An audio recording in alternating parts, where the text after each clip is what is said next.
ಜಯತಿ ಹರಿರಚಿಂತ್ಯಃ ಸರ್ವದೇವೈಕವಂದ್ಯಃ ಪರಮಗುರುರಭೀಷ್ಟಭಕ್ತಿತಃ ಸಜ್ಜನಾನಾಂ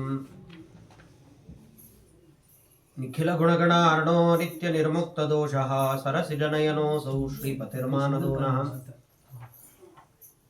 ಜಯತಿ ಪರಾಶರಸೂನುಃ ಸತ್ಯವತಿ ಹೃದಯನಂದನೋ ವ್ಯಾಸಃ ಯಸ್ಯಾಸ್ಯ ಕಮಲಗಲಿತಂ ವಾङ्ಮಯಮೃತಂ ಜಗತ್ಪಿಬತಿ ಅಭ್ರಮಂ ಭಂಗರಹಿತಮಜಡಂ ವಿಮಲಂ ಸದಾ ಆನಂದತೀರ್ಥಮತುಲಂ ಭಜೆ ತಾಪತ್ರಯಾಪಹಂ ಚಿತ್ರೈಃಪದೈಶ್ಚ ಗಂಭೀರೈಃ ವಾಕ್ಯೈರ್ಮಾನೈರ್ಖಂಡಿತೈಃ ಗುರುಭಾವಂ ವ್ಯಂಜಯಂತಿ ಭಾತಿ ಶ್ರೀಜಯತೀರ್ಥವಾಕ್ ಅಂಜನಾ ಸೋನು ಸಾನ್ನಿಧ್ಯಾದ್ ವಿಜಯೇನ ವಿರಾಜಿತಂ ಅಜಿತ ಪ್ರೀತಿಜನಕಂ ಭಜೇಹಂ ವಿಜಯಧ್ವಜಂ ಅರ್ಥಿಕಲ್ಪಿತಕಲ್ಪೋಯಂ ಪ್ರತ್ಯರ್ಥಿಗಜಕೇಸರಿ ವ್ಯಾಸತೀರ್ಥಗುರುರ್ಭೂಯಾದಸ್ಮದಿಷ್ಟಾರ್ಥಸಿದ್ಧಯೇ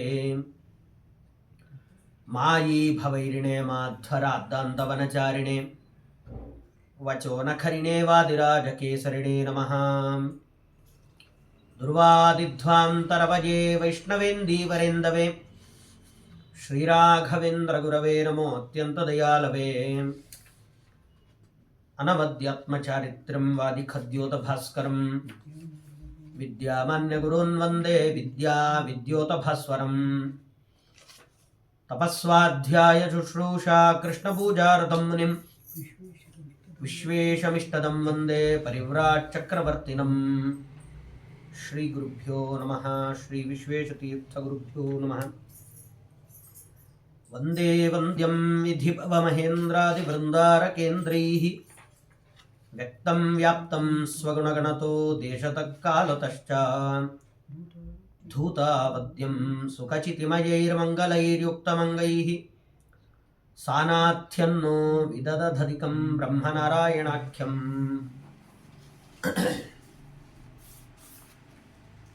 ಸಂಗ್ರಹ ರಾಮಾಯಣದಲ್ಲಿ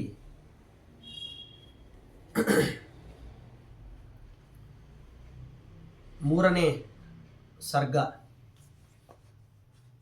ಅದರಲ್ಲಿ ಎಲ್ಲ ರಾಮಚಂದ್ರ ಮೊದಲಾದ ಭಗವಂತನ ತಾನು ಅವತಾರ ಮಾಡಿ ಆಮೇಲೆ ಲಕ್ಷ್ಮಣ, ಭರತ, ಶತ್ರುಘ್ನ ಹೀಗೆ ಅವರೆಲ್ಲರೂ ಕ್ರಮವಾಗಿ ಋಷಿಮುನಿಗಳ ಅನುಗ್ರಹದಿಂದ ಉತ್ತಮವಾದ ಯಜ್ಞವನ್ನು ಆಚರಣೆ ಮಾಡಿ ಆ ಯಜ್ಞದಲ್ಲಿ ಬಂದ ಆ ಪ್ರಸಾದವನ್ನು ಪ್ರತಿಯೊಬ್ಬರೂ ಸ್ವೀಕಾರ ಮಾಡಿದ ನಂತರದಲ್ಲಿ ಅವರಿಗೆ ಇವರೆಲ್ಲ ಮಕ್ಕಳಾಗಿ ಅವತಾರ ಮಾಡಿದ್ದಾರೆ ಅಂತ ತಿಳಿಸಿ, ಶತ್ರುಘ್ನ ಅನಿರುದ್ಧೋಸೌ ಪ್ರದ್ಯುಮ್ನೋ ಭರತೋ ಅಭವತ್ ಸಂಕರ್ಷಣಸ್ತು ಸಂಹಾರಿ ಲಕ್ಷ್ಮಣೋ ಅಭವದತ್ರ ಚ. ಅನಿರುದ್ಧ ರೂಪಿ ಭಗವಂತನ ಒಂದು ವಿಶೇಷವಾದ ಸನ್ನಿಧಾನ, ಪ್ರದ್ಯುಮ್ನನ ಸನ್ನಿಧಾನ ಭರತನಲ್ಲಿ, ಹೀಗೆ ಲಕ್ಷ್ಮಣನಲ್ಲಿ ಸಂಕರ್ಷಣನ ಸನ್ನಿಧಾನ ಅಂತ ಅದನ್ನು ತಿಳಿಸಿ, ರಾಮಚಂದ್ರ ದೇವರು ಅವತಾರ ಮಾಡಿದ್ದು ಆವಾಗ ದಶರಥ ಎಷ್ಟು ಜನಪ್ರಿಯ ಅಂದರೆ ಸುಮ್ಮನೆ ತಾನು ಜನಪ್ರಿಯ ಆಗಬೇಕು ಅಂತ ಕೆಲಸಗಳನ್ನು ಮಾಡ್ತಾ ಇದ್ದಿದ್ದಲ್ಲ. ತಾನು ಮಾಡಿದ ಕೆಲಸಗಳಿಂದ ಜನರಿಗೆ ಹತ್ತಿರ ಆಗಿದ್ದ. ಎರಡಕ್ಕೂ ಬಹಳ ವ್ಯತ್ಯಾಸ ಕಾಣುತ್ತೆ. ದುರ್ಯೋಧನನು ಒಂದು ಕಾಲದಲ್ಲಿ ಜನಪ್ರಿಯ ಆಗಿದ್ದ. ಯಾಕೆ ಅಂದರೆ ಅವನು ಜನಗಳು ಆ ಥರ ನನ್ನನ್ನು ಕಾಣಬೇಕು ಅಂತ ಕೆಲಸ ಮಾಡ್ತಾ ಇದ್ದ. ಆದರೆ ದಶರಥ ಮಾಡ್ತಾ ಇದ್ದ ಕೆಲಸ ಅಂಥದ್ದಲ್ಲ. ಅವನು ಏನೇ ಕೆಲಸ ಮಾಡಿದರೂ ಅದು ಜನಗಳಿಗೆ ಉಪಕಾರ ಆಗ್ತಾ ಇತ್ತು ಅದರಿಂದ. ಹಾಗಾಗಿ ಅವನು ಜನಪ್ರಿಯನಾಗಿದ್ದ. ಯಾಕೆ ಈ ಮಾತು ಅಂದರೆ, ರಾಮಲಕ್ಷ್ಮಣ ಭರತ ಶತ್ರುಘ್ನರು ಅವತಾರ ಮಾಡಿದರು. ಸಾಮಾನ್ಯವಾಗಿ ರಾಜನ ಮನೆಯಲ್ಲಿ ಸಂಭ್ರಮ, ಎಲ್ಲರನ್ನೂ ಕರೀತಾನೆ, ಒಂದು ದೊಡ್ಡದಾಗಿ ಕಾರ್ಯಕ್ರಮ ಮಾಡ್ತಾನೆ, ಎಲ್ರಿಗೂ ಭೋಜನ ದಾನದ ವ್ಯವಸ್ಥೆ ಇರುತ್ತೆ, ಆದ್ದರಿಂದ ಸಂತೋಷಪಟ್ಟರು ಅಂತ ಅರ್ಥ ಅಲ್ಲ. ರಾಮಲಕ್ಷ್ಮಣ ಭರತ ಶತ್ರುಘ್ನರು ಹುಟ್ಟಿದ್ದರಿಂದ ದಶರಥನಿಗೆ ಎಷ್ಟು ಸಂತೋಷ ಆಯಿತೋ ಅಷ್ಟೇ ಸಂತೋಷ ಇಡೀ ಅಯೋಧ್ಯೆಯಲ್ಲಿ ವಾಸ ಮಾಡತಕ್ಕಂಥ ಪ್ರತಿಯೊಬ್ಬರಿಗೂ ಆಯಿತು. ಅದಕ್ಕೆ ಅದಕ್ಕೆ ಏನು ಕಾರಣ ಅಂದರೆ ಅದಕ್ಕೆ ದಶರಥನ ಜನಪ್ರಿಯತೆ ಕಾರಣ. ಅವನಷ್ಟು ಸಹೃದಯಿ ಆಗಿದ್ದಾದ್ದರಿಂದಾಗಿ ಬೇರೆಯವರೆಲ್ಲರಿಗೂ ಕೂಡ ಅಷ್ಟೇ ಸಂತೋಷ ಆಯಿತು ಅಂತ. ಅದನ್ನು ನಾರಾಯಣ ಪಂಡಿತಾಚಾರ್ಯ ಹೇಳ್ತಾರೆ. ಅಪುತ್ರ ಪ್ರಾಪ್ಯ ಸತ್ಪುತ್ರಾನ್ ಮಗ್ನ ಆನಂದ ಸಾಗರೆ ಕೃತ್ಯೋತ್ತರಂ ನೃಪೋ ನಾವೈನ್ ನಿಧಿಂ ಲಬ್ಧ್ಯೈವ ನಿರ್ಧನಃ. ದಶರಥ ಅವನಿಗೆ ದೊಡ್ಡ ನಿಧಿ. ಒಬ್ಬ ದರಿದ್ರನಿಗೆ ನಿಧಿ ಸಿಕ್ಕರೆ ಬಹಳ ಸಂತೋಷ ಆಗುತ್ತೆ. ಯಾಕೆಂದ್ರೆ ಅವನು ಏನೂ ನೋಡೇ ಇಲ್ಲ, ಅವನ ಜಗತ್ತಿನಲ್ಲಿ ಇವತ್ತಿನ ತನಕ ಅವನಿಗೇನೂ ಸಿಕ್ಕಿಲ್ಲ. ಅಂಥವನಿಗೆ ಯಾವುದೋ ಪುಣ್ಯ ವಿಶೇಷದಿಂದ ಒಂದು ದೊಡ್ಡದಾಗಿ ನಿಧಿ ಸಿಕ್ಕಿದೆ ಅಂತಾದಾಗ ಆ ನಿಧಿ ಅವನ ಸಂತೋಷಕ್ಕೆ ಕೊನೆಯೇ ಇಲ್ಲ. ಯಾಕೆಂದರೆ ಇನ್ನು ಅವನಿಗೆ ದರಿದ್ರನಾಗಿರುವ ಪ್ರಸಂಗವೇ ಹೊರಟೋಯಿತು. ಅವನ ಜೀವನದಲ್ಲಿ ಸಂಪೂರ್ಣವಾಗಿ ಅವನು ಶ್ರೀಮಂತಿಕೆಯಲ್ಲಿ ಮುಳುಗುತ್ತಾನೆ. ಹಾಗೆ ಇವನು ಕೂಡ ಮಕ್ಕಳಿಲ್ಲದ ದಾರಿದ್ರ್ಯವನ್ನು ಅನುಭವಿಸ್ತಾ ಇದ್ದ. ಅವನಿಗೆ ಯಾವಾಗ ಭಗವಂತ ತಾನು ಅವನೇ ನಿಧಿ, ಅಂತಹ ನಿಧಿ ದೊರಕಿದಾಗ, ಸಾಕ್ಷಾತ್ ಭಗವಂತ ಅವತಾರ ಮಾಡಿದಾಗ ಅದರಿಂದ ಅವನು ಸಂತೋಷ ಪಡ್ತಾನೆ. ಬಾಲ್ಯಮಾನ ಪ್ರಜಾಸರ್ವ ಪ್ರಜಾನಾಥೇನ ಪುತ್ರವತ್ ಅವೇತ್ಯ ತಂತುಮಂತಂ ತಂ ತುಷ್ಯಂತಿ ಸ್ಮ ಗೃಹೇ ಗೃಹೇ. ಇದು ಆ ಮಾತನ್ನು ಹೇಳುತ್ತೆ. ಮನೆ ಮನೆಗಳಲ್ಲಿ ಸಂತೋಷ. ಎಲ್ಲೋ ಒಂದು ಕಡೆ ಯಾರೋ ಸಂತೋಷ ಪಟ್ಟರು, ಅವನಿಗೆ ಮಕ್ಕಳಾಗಿದೆ ಅಂತ ಗೊತ್ತಾಯಿತು, ಅವತ್ತಿನ ದಿನಕ್ಕೆ ಆ ಸಂಭ್ರಮ ಮುಗಿದೋಯ್ತು. ಹಾಗಲ್ಲ, ಅವನಿಗೆ ಮಕ್ಕಳಾಗಿದೆ, ರಾಮಚಂದ್ರ ದೇವರು ಅವತಾರ ಮಾಡಿದ್ದಾರೆ, ಅದರಿಂದ ಮನೆ ಮನೆಗಳಲ್ಲಿ, ಅಯೋಧ್ಯೆಯ ಮನೆ ಮನೆಗಳಲ್ಲಿ ತಂತುಮಂತಂ ಬಹಳ ಶಬ್ದ ಪ್ರಯೋಗಗಳನ್ನು ಇಲ್ಲಿ ನಾರಾಯಣ ಪಂಡಿತಾಚಾರ್ಯರು, ತಾವು ದೊಡ್ಡ ಕವಿಗಳು, ಚೆನ್ನಾಗಿ ಶಾಸ್ತ್ರವನ್ನು ಅಧ್ಯಯನ ಮಾಡಿದವರು, ಅದರಲ್ಲಿ ಏನೂ ಸಂಶಯವೇ ಇಲ್ಲ. ಹಾಗಾಗಿ ಅವರು ಪ್ರಯೋಗ ಮಾಡುವಂತಹ ಶಬ್ದಗಳಲ್ಲಿ ಬಹಳ ವೈಶಿಷ್ಟ್ಯ. ಎಲ್ಲೋ ನಮಗೆ ತಂತು ಸಂತಾನೆ ಅಂತ ಅದೊಂದು ಧಾತು, ಅದು ಸಂತಾನವನ್ನು ಸೂಚನೆ ಮಾಡುತ್ತೆ. ಇಲ್ಲೂ ಅವರು ತಂತುಮಂತಂ, ತಂತುಮಂತಂ ಅಂದರೆ ಸಂತಾನವುಳ್ಳವನಾದ, ಅವನು ಸಂತಾನವುಳ್ಳವನಾದ್ದರಿಂದ ಎಲ್ಲ ಪ್ರಜೆಗಳಿಗೂ ಸಂತೋಷ ಆಯಿತು ಅಂತ. ಆ ತಂತುಮಂತಂ ಅನ್ನೋದಕ್ಕೆ ಸಾಮಾನ್ಯವಾಗಿ ಮೇಲ್ನೋಟಕ್ಕೆ ನೋಡಿದಾಗ ನಮಗೆ ಗೊತ್ತಾಗೋದಿಲ್ಲ. ನಾವು ಒಂದು ಪ್ರಯೋಗ ಮಾಡ್ತೀವಿ, ಕರುಳ ಬಳ್ಳಿ, ಎಷ್ಟೇ ಆಗಲಿ ಅವರ ಕರುಳ ಬಳ್ಳಿ ಇದು, ಆ ಮಗ, ಆ ಮಗು ಅಂತ ಹೇಳ್ತೀವಿ. ಬಳ್ಳಿ ಅಂದ್ರೇನು? ಅದು ಒಂದು ತಂತುವೆ. ಅದನ್ನು ಇವನು ಪಡ್ಕೊಂಡ ಅಂದರೂ ಅವನಿಗೆ ಇಂಥದ್ದೊಂದು ಸಂತಾನ ಆಯಿತು ಅನ್ನೋದನ್ನು ವಿಶೇಷವಾಗಿ ಅದನ್ನು ತಂತುಮಂತಂ ಅನ್ನೋ ಶಬ್ದದಿಂದ ಅದನ್ನು ತೋರಿಸ್ಕೊಟ್ಟಿದ್ದಾರೆ. ಸಂತತಿ ಉಳ್ಳವನಾದ ಅಂತ ಅದಕ್ಕೆ ಅರ್ಥ. ಅಂತಹ ಸಂತತಿ ಸಾಕ್ಷಾತ್ತಾಗಿ ಭಗವಂತ ಅವತಾರ ಮಾಡಿದ್ದರಿಂದ ದಶರಥನ ಜೊತೆಗೇನೆ ಇಡೀ ಅಯೋಧ್ಯೆಗೆ ಬಹಳ ಸಂತೋಷ ಆಗಿದೆ. ನರಾಣಾಮುತ ನಾರೀಣಾಂ ಅಯೋಧ್ಯಾಯಾಂ ಮಹೋತ್ಸವ ಅಭೂತಪೂರ್ವೋತ್ರ ಸೇವಕ ನೃತರು ಜಗುಹು. ಪ್ರತಿಯೊಬ್ಬರು ಅಯೋಧ್ಯೆಯಲ್ಲಿ ವಾಸ ಮಾಡತಕ್ಕಂಥ ಪ್ರತಿಯೊಬ್ಬರು, ಯಾರು ಅವರು ಇವರು ಅಂತಿಲ್ಲ, ಎಲ್ಲರೂ, ಎಲ್ಲ ಸೇವಕ ವರ್ಗ, ಅಲ್ಲಿರ್ತಕ್ಕಂಥ ಎಲ್ಲ ಪುರುಷರು ಸ್ತ್ರೀಯರು, ಯಾವ ಭೇದ ಭಾವ ಇಲ್ಲದೆ ಪ್ರತಿಯೊಬ್ಬರಿಗೂ ಭಗವಂತನ ಅವತಾರ ಅಷ್ಟೊಂದು ಸಂತೋಷವನ್ನು ತಂದಿದೆ. ಇದಕ್ಕೆ ಆ ಯುಗವೂ ಕಾರಣ. ಭಗವಂತ ಅವತಾರ ಮಾಡಿದ್ದಾನೆ ಅಂದಾಗ ನಾವೇ ಕೇಳ್ತೀವಿ, ಕೃತತ್ರೇತ ದ್ವಾಪರ ಯುಗಗಳಲ್ಲಿ ಧರ್ಮದ 4 ಪಾದಗಳು, ತಾನು ಕೃತಯುಗದಲ್ಲಿ 4 ಪಾದ ಇತ್ತು, ತ್ರೇತಾಯುಗದಲ್ಲಿ 3 ಪಾದ ಅಂತ ನೋಡುವಾಗ ಅಷ್ಟು ಚೆನ್ನಾಗಿ ಧರ್ಮ ಇತ್ತು ರಾಮಚಂದ್ರ ದೇವರು ತಾವು ಅವತಾರ ಮಾಡಿದಾಗ. ಆದ್ದರಿಂದ ಅಲ್ಲಿರೋರು ಯಾರಿಗೂ ಮಾತ್ಸರ್ಯ, ಅವನ ಮನೇಲಿ ಹುಟ್ಟಿದ್ರೆ ನನಗೇನಾಗಬೇಕು, ನನಗೂ ಅದಕ್ಕೂ ಏನು ಸಂಬಂಧ, ಇಂಥ ಯಾವ ಭಾವನೆಗಳು ಇಲ್ಲ. ದ್ವಾಪರಕ್ಕೆ ಬರುವಷ್ಟೊತ್ತಿಗೆ ನಮಗೆ ಕೃಷ್ಣಾವತಾರ ಮಾಡುವಾಗ ಅದನ್ನು ಹೇಳ್ತಾರೆ, ಏನೇನಾಗುತ್ತೆ ಅಂತ ಅಲ್ಲಿರೋ ಬದಲಾವಣೆಗಳನ್ನೆಲ್ಲ ಹೇಳಿ ಎಲ್ಲ ಋಷಿಮುನಿಗಳಿಗೆ, ದೇವತೆಗಳಿಗೆ ಎಲ್ಲರಿಗೂ ಸಂತೋಷ ಆಯಿತು. ಅಲ್ಲೆಲ್ಲೂ ಇಡೀ ದ್ವಾರಕಾವಾಸಿಗಳಿಗಾಗ್ಬೋದು ಅಥವಾ ಆ ನಂದಗೋಪನ ಮಥುರಾ ವಾಸಿಗಳು, ಇವರೆಲ್ಲರಿಗೂ ಸಂತೋಷ ಆಯಿತು ಅಂತ ಯಾರಿಗೂ ಗೊತ್ತೇ ಆಗೋದಿಲ್ಲ. ಅಲ್ಲಿ ಹುಟ್ಟಿದೆ, ಆ ಮಗು ಹುಟ್ಟಿದೆ, ಅದನ್ನು ಕರ್ಕೊಂಡು ಹೋಗಿದ್ದಾರೆ, ವಾಪಸ್ ಅಲ್ಲಿಗೆ ಬಿಟ್ಟಿದ್ದಾರೆ. ಅಲ್ಲಿ ಸಂಭ್ರಮವನ್ನು ಹೇಳಬೇಕಾದ್ರೆ ಸೀಮಿತವಾಗಿ ಅದನ್ನು ಹೇಳ್ತಾರೆ. ನಂದಗೋಪ ಎಷ್ಟಿದ್ನೋ ಅಲ್ಲಿಗೆ ಮಾತ್ರ ಸೀಮಿತ ಆಗಿತ್ತು ಅಂತ. ಇಲ್ಲಿ ರಾಮಚಂದ್ರ ದೇವರು ಅವತಾರ ಮಾಡಿದ್ದಾರೆ ಅಂತ ಹೇಳಬೇಕಾದ್ರೆ ಇಲ್ಲಿ ಜಗತ್ತಿಗೆ ಸಂತೋಷ ಆಯಿತು ಅಂತ. ಅಂದರೆ ಎಲ್ಲ ಕಡೆಯಲ್ಲೂ ಧಾರ್ಮಿಕತೆ ಅಷ್ಟು ಚೆನ್ನಾಗಿ ಉಳಿದಿದ್ದರಿಂದ ಭಗವಂತನ ಸಂತೋಷವನ್ನು ಪ್ರತಿಯೊಬ್ಬರೂ ಕೊಂಡಾಡ್ತಾ ಇತ್ತು.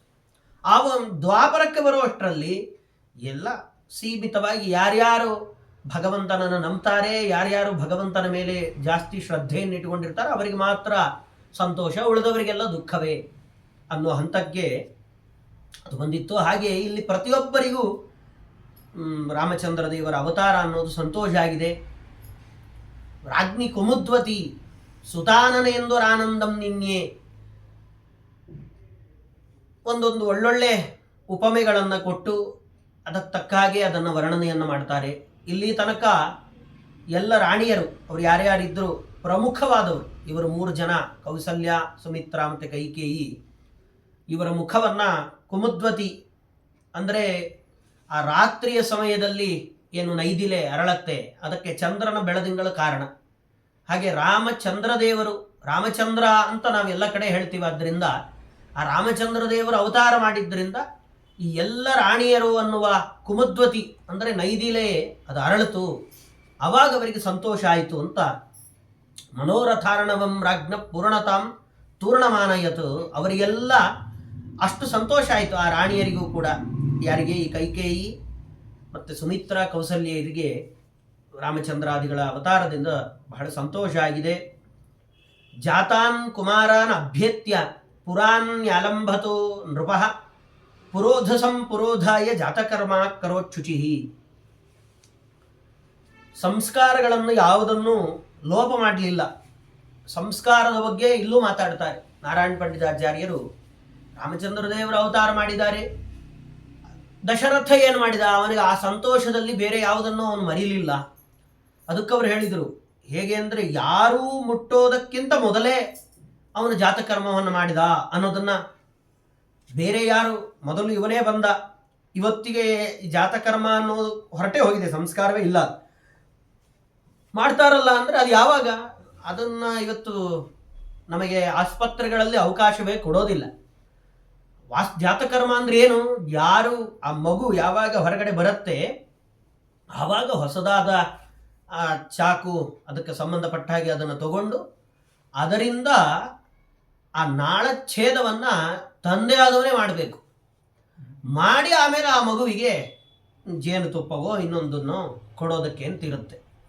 ಈ ವ್ಯವಸ್ಥೆಯೇ ಇವತ್ತಿಲ್ಲ. ಆದ್ದರಿಂದ ಪ್ರಾರಂಭದಲ್ಲೇ ಸಂಸ್ಕಾರ ಇಲ್ಲದೇನೆ ಹೊರಗಡೆ ಬರ್ತಿರೋದು ಮಕ್ಕಳು. ಷೋಡಶ ಸಂಸ್ಕಾರಗಳು ಅಂತ ನಾವೇನು ಹೇಳ್ತೀವಿ ಅದರಲ್ಲಿ ಮೊದಲಿಗೆ ಜಾತಕರ್ಮ. ಜಾತಕರ್ಮ ಅಂದರೆ ಏನು? ಹುಟ್ಟಿದ ಮೇಲೆ ಯಾವಾಗಲೂ ಅನುಕೂಲ ಆದಾಗ ಮಾಡೋದಲ್ಲ. ಹುಟ್ಟೋ ಅಂದರೆ ಆ ಮಗು ಹೊರಗಡೆ ಬಂದ ತಕ್ಷಣವೇ ಆ ಕರುಳ ಬಳ್ಳಿಯನ್ನು ಕತ್ತರಿಸಬೇಕಾದದ್ದೇ ಇವನು. ಆದರೆ ಅದಕ್ಕೆ ಎಲ್ಲಿದೆ ಇವತ್ತು? ಅವಕಾಶವೇ ಇಲ್ಲ. ಎಲ್ಲೋ ಅಪರೂಪಕ್ಕೆ ಈಗ ಮೊನ್ನೆ ಯಾರ್ದೋ ಒಂದು ಆಸ್ಪತ್ರೆಯಲ್ಲಿ ಅವರು ಇದನ್ನೆಲ್ಲ ತಿಳ್ಕೊಂಡಿರೋರು, ಆಯುರ್ವೇದದ ಸಂಬಂಧಪಟ್ಟವರು ಈಗಿನ ಕಾಲದಲ್ಲಿ ಇದನ್ನು ಮೊನ್ನೆ ಕೇಳಿದ್ದು. ಅವರು ಅಂಥ ವ್ಯವಸ್ಥೆಯನ್ನು ಮಾಡಿಕೊಡ್ತಾರೆ. ಅಂದ್ರೆ ಆ ಆಸ್ಪತ್ರೆಗೆ ಹೋದರೆ ಅಲ್ಲಿ ಜಾತಕರ್ಮಕ್ಕೆ ಒಂದು ಅವಕಾಶ ಮಾಡಿಕೊಡ್ತಾರೆ ಅವರೇನು.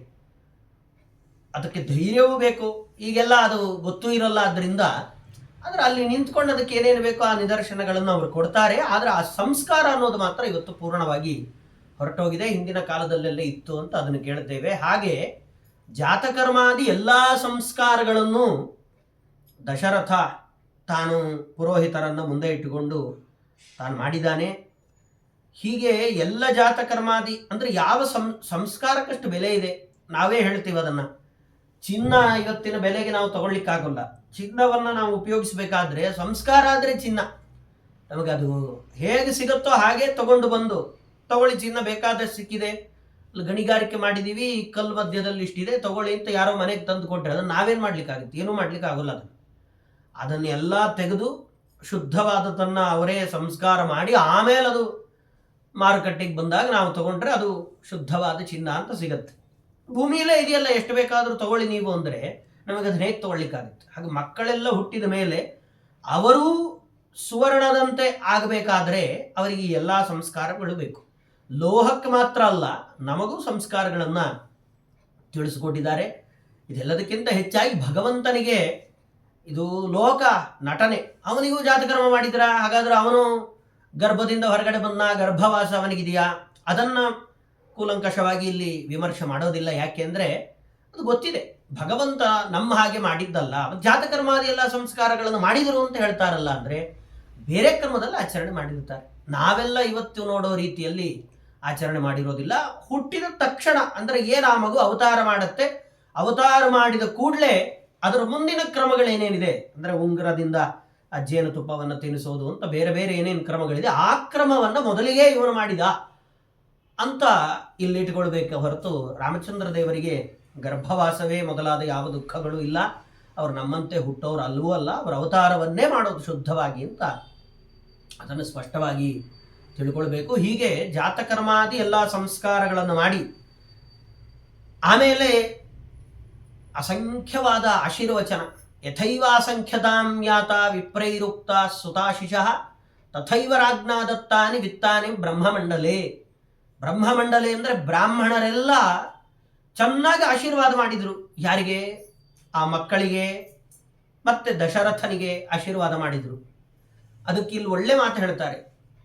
ಏನು ಅಂದರೆ ಯಥೈವ ಅಸಂಖ್ಯತಾಂ, ಅವನು ಬೇಕಾದಷ್ಟು ದಾನ ಮಾಡಿದ, ಅವರು ಬೇಕಾದಷ್ಟು ಆಶೀರ್ವಾದ ಮಾಡಿದರು ಅಂತ. ಇದು ನಾರಾಯಣ ಪಂಡಿತಾಚಾರ್ಯ ಇಲ್ಲಿ ಹೇಳುವಾಗ ಆ ಸೂಕ್ಷ್ಮವನ್ನು ಹೇಳ್ತಾರೆ. ನಮ್ಮಲ್ಲಿ ಇವತ್ತು ನೀವು ಪೂರ್ತಿ ಘನಪಾಠ ಅದನ್ನೆಲ್ಲ ಹೇಳಬೇಕು, ಎಷ್ಟೆಷ್ಟು ಆಶೀರ್ವಚನ ಸೂಕ್ತಗಳಿದೆಯೋ ಅಷ್ಟನ್ನು ಹೇಳಿ ನಮಗೆ ಆಶೀರ್ವಾದ ಮಾಡಬೇಕು. ಆದರೆ ದಕ್ಷಿಣೆ ಅದರಲ್ಲಿ ವ್ಯತ್ಯಾಸ ಇರುತ್ತೆ ಅಂತ. ಅದಕ್ಕೆ ಅವರು ಹೇಳಿದರು, ಎಷ್ಟು ದಕ್ಷಿಣೆ ಕೊಟ್ಟನೋ ಅಷ್ಟು ಆಶೀರ್ವಾದ ಅವ್ರು ಮಾಡಿದರು ಅಂತ. ಅಸಂಖ್ಯವಾಗಿ ಅವನೇನು ಲೆಕ್ಕನೇ ಹಾಕಿಲ್ಲ. ಅವನ ರಾಜ, ಅವನು ತುಂಬಿ ಕೊಟ್ಟಿದ್ದಾನೆ ದಾನ. ಅವರು ಯೋಚನೆನೇ ಮಾಡಲಿಲ್ಲ, ಆಶೀರ್ವಚನಗಳನ್ನು ಅಷ್ಟೇ ಮಾಡಿದ್ದಾರೆ ಅಂತ. ಇಲ್ಲಿ ನಮಗೇನು ಅಂದರೆ ಸಾಮಾನ್ಯ ನಾವು ಇದನ್ನು ಮೇಲ್ನೋಟಕ್ಕೆ ನೋಡಿದಾಗ, ನಾವು ಆಲೋಚನೆ ಮಾಡಿದಾಗ ನಮಗನ್ಸುತ್ತೆ ಇದು ವ್ಯಾಪಾರ ಆಗೋಯ್ತಲ್ಲ, ಇದು ಆಶೀರ್ವಚನ.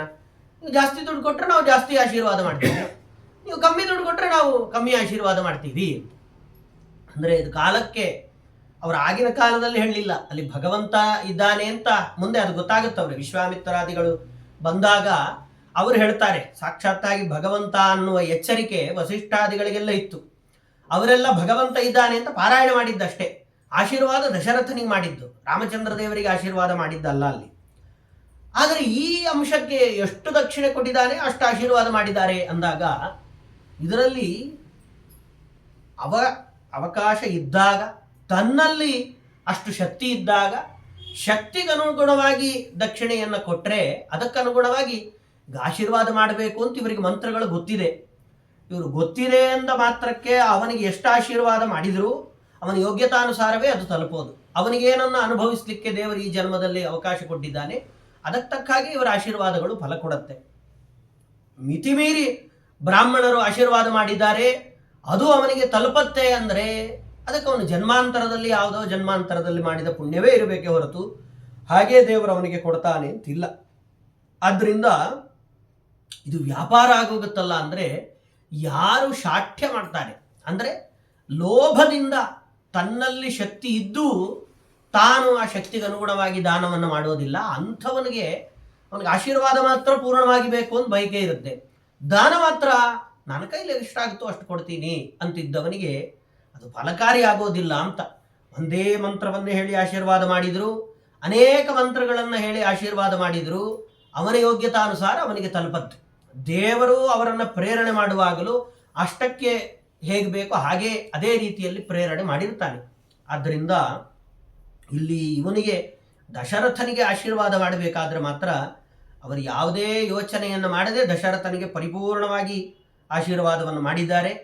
ದಶರಥನಿಗೆ ಆಶೀರ್ವಾದವನ್ನು ಮಾಡಿದ್ದರಿಂದ ಅವನು ಯಥೇಚ್ಛವಾಗಿ ಇವರು ಆಶೀರ್ವಾದ ಮಾಡಿದರೂ ಅದಕ್ಕೆ ಇವನಿಗೆ ದಾನ ಮಾಡಿದೆ ಅಂತಲ್ಲ, ಅವನಿಗೆ ಮಕ್ಕಳಾಗಿದ್ದಾರೆ ಅನ್ನೋ ಒಂದು ಸಂತೋಷಕ್ಕೆ ಅವನು ಬೇಕಾದಷ್ಟು ದಾನ ಮಾಡಬೇಕು ಅಂತ ನಿಂತುಕೊಂಡಿದ್ದ. ಇವರೆಲ್ಲರೂ ದಶರಥನ ಮೇಲಿನ ಅತಿಯಾದ ಒಂದು ಅಭಿಮಾನದಿಂದ ಅವನಿಗೆ ವಿಶೇಷವಾದ ಆಶೀರ್ವಾದಗಳನ್ನು ಮಾಡಿದ್ದಾರೆ. ಅದನ್ನು ಮಾಡಿ ಜಾತಕರ್ಮ, ಆಮೇಲೆ ನಾಮಕರಣಾದಿ ಸಂಸ್ಕಾರಗಳು, ಎಲ್ಲ ಸಂಸ್ಕಾರಗಳ ಬಗ್ಗೆನೂ ಹೇಳ್ತಾರೆ, ಸ್ವಲ್ಪ ಸ್ವಲ್ಪ ಮಾತ್ರ. ಅದರಲ್ಲಿ ನಾಮಕರಣ ಸಂಸ್ಕಾರದ ಬಗ್ಗೆ ಹೇಳುವಾಗ ಯಾಕೆ ರಾಮಚಂದ್ರ ಅಂತಲೇ ಹೆಸರಿಡಬೇಕಾಗಿತ್ತು ಅನ್ನೋದಕ್ಕೆ ಒಂದಿಷ್ಟು ಕಾರಣಗಳನ್ನು ಕೊಡ್ತಾರೆ ಅವರು. ಸಹಿತ ಸ್ವಹಿತೈ ರಾಜ ಬ್ರಾಹ್ಮಣೈರ್ ಬ್ರಹ್ಮವಾದಿಭಿ ಅನಂತನಾಮ್ನಶ್ಚಕ್ರೇಥ ನಾಮ ನಾರಾಯಣಸ್ಯ ಸಹ ಅಂತ. ಏನು ಇವನಿಗೆ ಹೆಸರಿಡಬೇಕಾದ್ರೆ ಈಗಾಗಲೇ ಅನಂತನಾಮ, ಇವನು ಬೇಕಾದಷ್ಟು ಹೆಸರುಗಳಿದೆ. ನಾವು ವ್ಯವಹಾರದಲ್ಲಿ ಇಟ್ಕೊಂಡಿರುವ ಎಲ್ಲ ಹೆಸರುಗಳು ಅವನದ್ದೇ. ಇಂದ್ರಾದಿ ದೇವತೆಗಳಿಗಿರುವ ಹೆಸರು ಅವನದ್ದೇ, ಬ್ರಹ್ಮಾದಿ ದೇವತೆಗಳಿಗಿರುವ ಹೆಸರು ಅವನದ್ದೇ, ಎಲ್ಲರ ಹೆಸರು ಅವನದ್ದೇ, ಅವನೇ ಕೊಟ್ಟದ್ದು. ಇವರು ಅದನ್ನು ಇಟ್ಕೊಂಡಿರ್ತಾರೆ. ಕೆಲವೆಲ್ಲ ಸ್ಥಾನ ವಿಶೇಷವಾಗಿ ಆ ಸ್ಥಾನಕ್ಕೆ ಆ ಹೆಸರಿರುತ್ತಷ್ಟೇ. ಅಲ್ಲಿ ಬಂದು ಆ ವ್ಯಕ್ತಿಯನ್ನು ಕೂಡಿಸ್ತಾರೆ, ಕರ್ಕೊಂಡು ಹೋಗ್ತಾರೆ. ಅಲ್ಲಿ ಬಂದು ಯಾರು ಕೂತ್ಕೊಳ್ತಾರೋ ಅವರೇ ಇಂದ್ರ ಆಗ್ತಾರೆ. ಚಂದ್ರನ ಸ್ಥಾನಕ್ಕೆ ಯಾರು ಬರ್ತಾರೋ ಅವರೇ ಚಂದ್ರ ಆಗ್ತಾರೆ. ಆದ್ರೆ ನಿಜವಾಗ್ಲೂ ಚಂದ್ರ ಯಾರು, ಇಂದ್ರ ಯಾರು ಅಂದ್ರೆ ಅವನೇ, ಭಗವಂತನೇ. ಹಾಗಾಗಿ ಅವನಿಗೆ ಮತ್ತೆ ಹೆಸರಿಡೋದು ಅಂದ್ರೆ, ಆದರೂ ಅವನಿಗೆ ನಾಮಕರಣ ಮಾಡಿದ ಅಂದ್ರೆ ಆ ಸಂಸ್ಕಾರಕ್ಕೆ ಅಷ್ಟು ಬೆಲೆ ಇದೆ. ಆದ್ದರಿಂದ ನಾಮಕರಣ ಮಾಡಿ, ಏನು ನಾಮಕರಣ ಮಾಡೋದು? ರಾಮ ಸರ್ವಾಭಿರಾಮತ್ವಾದ್ ಆತ್ಮರಾಮತ್ವತೋಪಿವ ದೇವೋ ಮರಕತಶ್ಯಾಮ ಇತಿವಾ ರಾಮನಾಮಕಃ ಅಂತ. ನೋಡೋದಕ್ಕೆ ನೀಲಮಣಿ ಇದ್ದಂತೆ ಭಗವಂತ ಇದ್ದ. ಅನೀಲವರ್ಣ ಭಗವಂತನದ್ದು, ರಾಮಚಂದ್ರ ದೇವರದ್ದು. ಮತ್ತೆ ಸರ್ವಾಭಿರಾಮತ್ವಾತ್, ಯಾರೇ ನೋಡಿದರೂ ಅವರಿಗೆ ಆನಂದ ಆಗ್ತಾ ಇತ್ತು. ಭಗವಂತನನ್ನು ನೋಡಿದಾಗ ಒಂದು ಸಂತೋಷ ಅವರಿಗೆ. ಕೆಲವರನ್ನು ನೋಡಿದರೆ ಸಂತೋಷ ಆಗುತ್ತೆ ಅನ್ನೋದರಲ್ಲಿ ಸಾಮಾನ್ಯವಾಗಿ ನಾವು ಕೆಲವರನ್ನು ನೋಡಿದರೆ ಸಂತೋಷ ಪಡ್ತೀವಿ. ಯಾರೋ ನಮಗೆ ತುಂಬ ಅತ್ಯಂತ ಆತ್ಮೀಯರು ಯಾವುದೋ ಬೇರೆ ಊರಲ್ಲಿ ಇರ್ತಾರೆ, ಅವರು ಮನೆಗೆ ಅಕಸ್ಮಾತಾಗಿ ಬಂದರು ಅಂದರೆ ಅವರನ್ನು ನೋಡಿದರೆ ಸಂತೋಷ ಆಗುತ್ತೆ. ಯಾವುದೋ ಕಾರ್ಯಕ್ರಮದಲ್ಲಿ ಸಿಗ್ತಾರೆ, ಬರೀ ಅವರನ್ನು ನೋಡಿದರೆ, ಅವ್ರನ್ನೇನು ನಾವು ಮಾತಾಡಿಸಿಲ್ಲ, ಏನು ಮಾಡಿಲ್ಲ, ನೋಡಿದ್ದೀವಿ ಅಷ್ಟೇ, ಅವರನ್ನು ನೋಡಿದರೆ ನಮಗಷ್ಟು ಸಂತೋಷ ಆಗುತ್ತೆ. ಹಾಗೆ ನೋಡೋದ್ರಿಂದಲೇ ಒಂದು ಸಂತೋಷ ಇದೆ, ಅದು ನಮ್ಮ ಅನುಭವಕ್ಕೆ ಬಂದಿರುವಂಥದ್ದು. ಹಾಗೆ ರಾಮಚಂದ್ರ ದೇವರನ್ನು ನೋಡಿದ ತಕ್ಷಣವೇ ಪ್ರತಿಯೊಬ್ಬ ಜ್ಞಾನಿಗಳಿಗೆ, ಋಷಿಮುನಿಗಳಿಗೆ, ಸಾತ್ವಿಕರಿಗೆ ಸಂತೋಷ ಆಗ್ತಾ ಇತ್ತು. ಎಲ್ಲರ ಮನಸ್ಸನ್ನು ಕದಿಯುವಂಥವರೇ ರಾಮಚಂದ್ರ ದೇವರು. ಅಂತಹ ರಾಮಚಂದ್ರ ದೇವರಿಗೆ ಅವರ ದರ್ಶನ ಮಾಡಿದಾಗ ಆಗುವ ಸಂತೋಷ ಅದು ಬೇರೆ ಎಲ್ಲ ದರ್ಶನಗಳಿಗಿಂತ ಒಂದು ವಿಭಿನ್ನವಾದ ಸಂತೋಷ. ಅದಕ್ಕೆ ಅವರು ಆತ್ಮ ರಾಮತ್ವಾತ್ ಅಂತ. ನಮ್ಮ ಮನಸ್ಸಿಗೆ ನೋಡಿ ತುಂಬ ಸಂತೋಷ ಆಗಿದೆ, ನಾವು ಅದನ್ನು ಎಷ್ಟು ಅಭಿವ್ಯಕ್ತಿ ಪಡಿಸ್ಲಿಕ್ಕೆ ಆಗೋಲ್ಲ. ನಮಗೆ ಇಂಥದ್ದು ಇದು ಅನುಭವಕ್ಕೆ ಬರುವಂತಹ ವಿಚಾರಗಳಿವೆಲ್ಲ. ಕೆಲವೊಂದು ಸತಿ ಏನೋ ಯಾರೋ ಮಾತಾಡಿದ್ದಾರೆ, ಅವಾಗಲೇ ನಗ್ತೇವೆ, ಅದನ್ನು ಮುಗಿಸ್ತೇವೆ, ಆ ಥರ ಅಲ್ಲ ಈ ಸಂತೋಷ. ಈ ಸಂತೋಷವನ್ನು ಹೇಳಲಿಕ್ಕಾಗೋಲ್ಲ. ಕೆಲವರು ಕಾರ್ಯಕ್ರಮಕ್ಕೆ ಬಂದಾಗ ಅಂತೀವಿ ನಾವು, ನೀವು ಏನೇ ಹೇಳಿ, ನೀವು ಬಂದರೆ ನಮಗೆ ಸಂತೋಷ ಆಯ್ತು ಅಷ್ಟೇ. ಎಷ್ಟು ಸಂತೋಷ ಆಯ್ತು ತೋರಿಸಿ, ನೀವು ಸುಮ್ಮನೆ ಬಾಯಲ್ಲಿ ಹೇಳ್ತಾರೆ, ಅದನ್ನು ತೋರಿಸೋಕ್ಕಾಗೋದಲ್ಲ. ಅದನ್ನು ಅಭಿವ್ಯಕ್ತಿ ಪಡಿಸ್ಲಿಕ್ಕೂ ಸಾಧ್ಯ ಇಲ್ಲ ನಮ್ಮಿಂದ. ನಮ್ಮ ಮನಸ್ಸು ಅಷ್ಟು ನಿರ್ಮಲವಾಗಿರುತ್ತೆ, ಅದನ್ನು ಅನುಭವಿಸಿರುತ್ತೆ, ಪ್ರಶಾಂತವಾಗುತ್ತೆ ಅವರು ಬಂದು ಹೋಗಿದ್ದರಿಂದ. ಹಾಗೆ ರಾಮಚಂದ್ರ ದೇವರನ್ನ ನೋಡಿದರೆ ಇಂಥದ್ದೊಂದು ಅನುಭವ ಅವರಿಗೆ ಬರ್ತಿತ್ತು. ಯಾರೇ ಸಜ್ಜನರಿದ್ರು, ಸಾತ್ವಿಕರಿದ್ರು, ಅವರ ಆ ರಾಮನ ದರ್ಶನ ಮಾಡಿದರೆ ಅವರಿಗೆ ಅಷ್ಟು ಸಂತೋಷ ಆಗ್ತಾ ಇತ್ತು. ನಿತ್ಯಂ ರಾಮಾಭಿಸಂಬದ್ಧ ದಾನಂ ಶ್ರೀಸ್ತಸ್ಯ ಹೇತಿವ ರಾಮಾಣಾಂ ಹೃದಯಭಾವಾದ್ವಾ ರಾಮಂ ತಂ ಸಜ್ಜನಾ ವಿದುಹು ಅಂತ. ರಮಾದೇವಿ ಅವರಿಗೆ ಪತ್ನಿ ಯಾವಾಗಲೂ ಬಿಟ್ಟು ಹೋಗಿದ್ದು ಅಂತಿಲ್ಲ, ಇಲ್ಲೇ ಅದನ್ನು ತೋರಿಸಿಕೊಟ್ಟು ಅದನ್ನು ಹೇಳ್ತಾರೆ. ಮುಂದೆ ಯಾವಾಗಲೂ ಸೀತಾದೇವಿಯನ್ನ ಯಾರೋ ಅಪಹಾರ ಮಾಡ್ಕೊಂಡು ಹೋಗ್ಬಿಡ್ತಾರಲ್ಲ, ಹಾಗೆಲ್ಲ ಏನಿಲ್ಲವೇ ಇಲ್ಲ. ನಿತ್ಯದಲ್ಲೂ ರಾಮಚಂದ್ರ ದೇವರ ಜೊತೆಯಲ್ಲೇ ರಮಾದೇವಿಯರ ಸನ್ನಿಧಾನ ಇರುತ್ತಾದ್ರಿಂದಲೇ ಇವನು ರಾಮ ಅಂತ ಅದನ್ನು ಹೇಳಿ, ಹೀಗೆ ರಾಮ ಅಂತ ರಾಮಕರಣ ಮಾಡಿದ್ದಕ್ಕೆ ಇದು ಕಾರಣ ಅಂತ ಅದನ್ನು ಹೇಳ್ತಾರೆ. ಆಮೇಲೆ ಲಕ್ಷ್ಮಣ ಶತ್ರುಘ್ನ ಅಂತ. ಲಕ್ಷ್ಮಣ ಯಾಕೆ? ಸಾಧು ಲಕ್ಷ್ಮ ಗುಣೋಪೇತೋ ಲಕ್ಷ್ಮಣೋ ನಾಮತೋ ಅಭವತ್ ಸೌಮಿತ್ರಿರಗ್ರಜೋ ಲೋಕೆ ಶತ್ರುಘ್ನೋ ಅವರಜೋ ಮತಃ. ಇಲ್ಲಿ ಸಾಧು ಲಕ್ಷಣ, ಒಳ್ಳೆ ಲಕ್ಷಣ ಇತ್ತು. ಲಕ್ಷಣತ್ವಾತ್ ಲಕ್ಷ್ಮಣ ಅಂತ ಅವರಿಗೆ ಒಳ್ಳೊಳ್ಳೆ ಲಕ್ಷಣ ಇರೋದರಿಂದಾಗಿ ಲಕ್ಷ್ಮಣ ಅಂತ ನಾಮಕರಣವನ್ನು ಮಾಡಿದ್ದಾರೆ. ಆಮೇಲೆ ಶತ್ರುಘ್ನ ಅಂತ ನಾಮಕರಣ ಮಾಡಿದರು.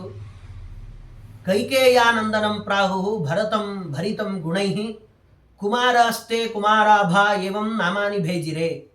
ಭರತ, ಇದೇ ಭರತರ ಬಗ್ಗೆ ಹೇಳುವಾಗ ನಾರಾಯಣ ಪಂಡಿತಾಚಾರ್ಯರ ಮಣಿಮಂಜರಿಯಲ್ಲಿ ಹೇಳ್ತಾರೆ, ಭರತೋ ಭಕ್ತಿ ಭರಿತಃ ಅಂತ.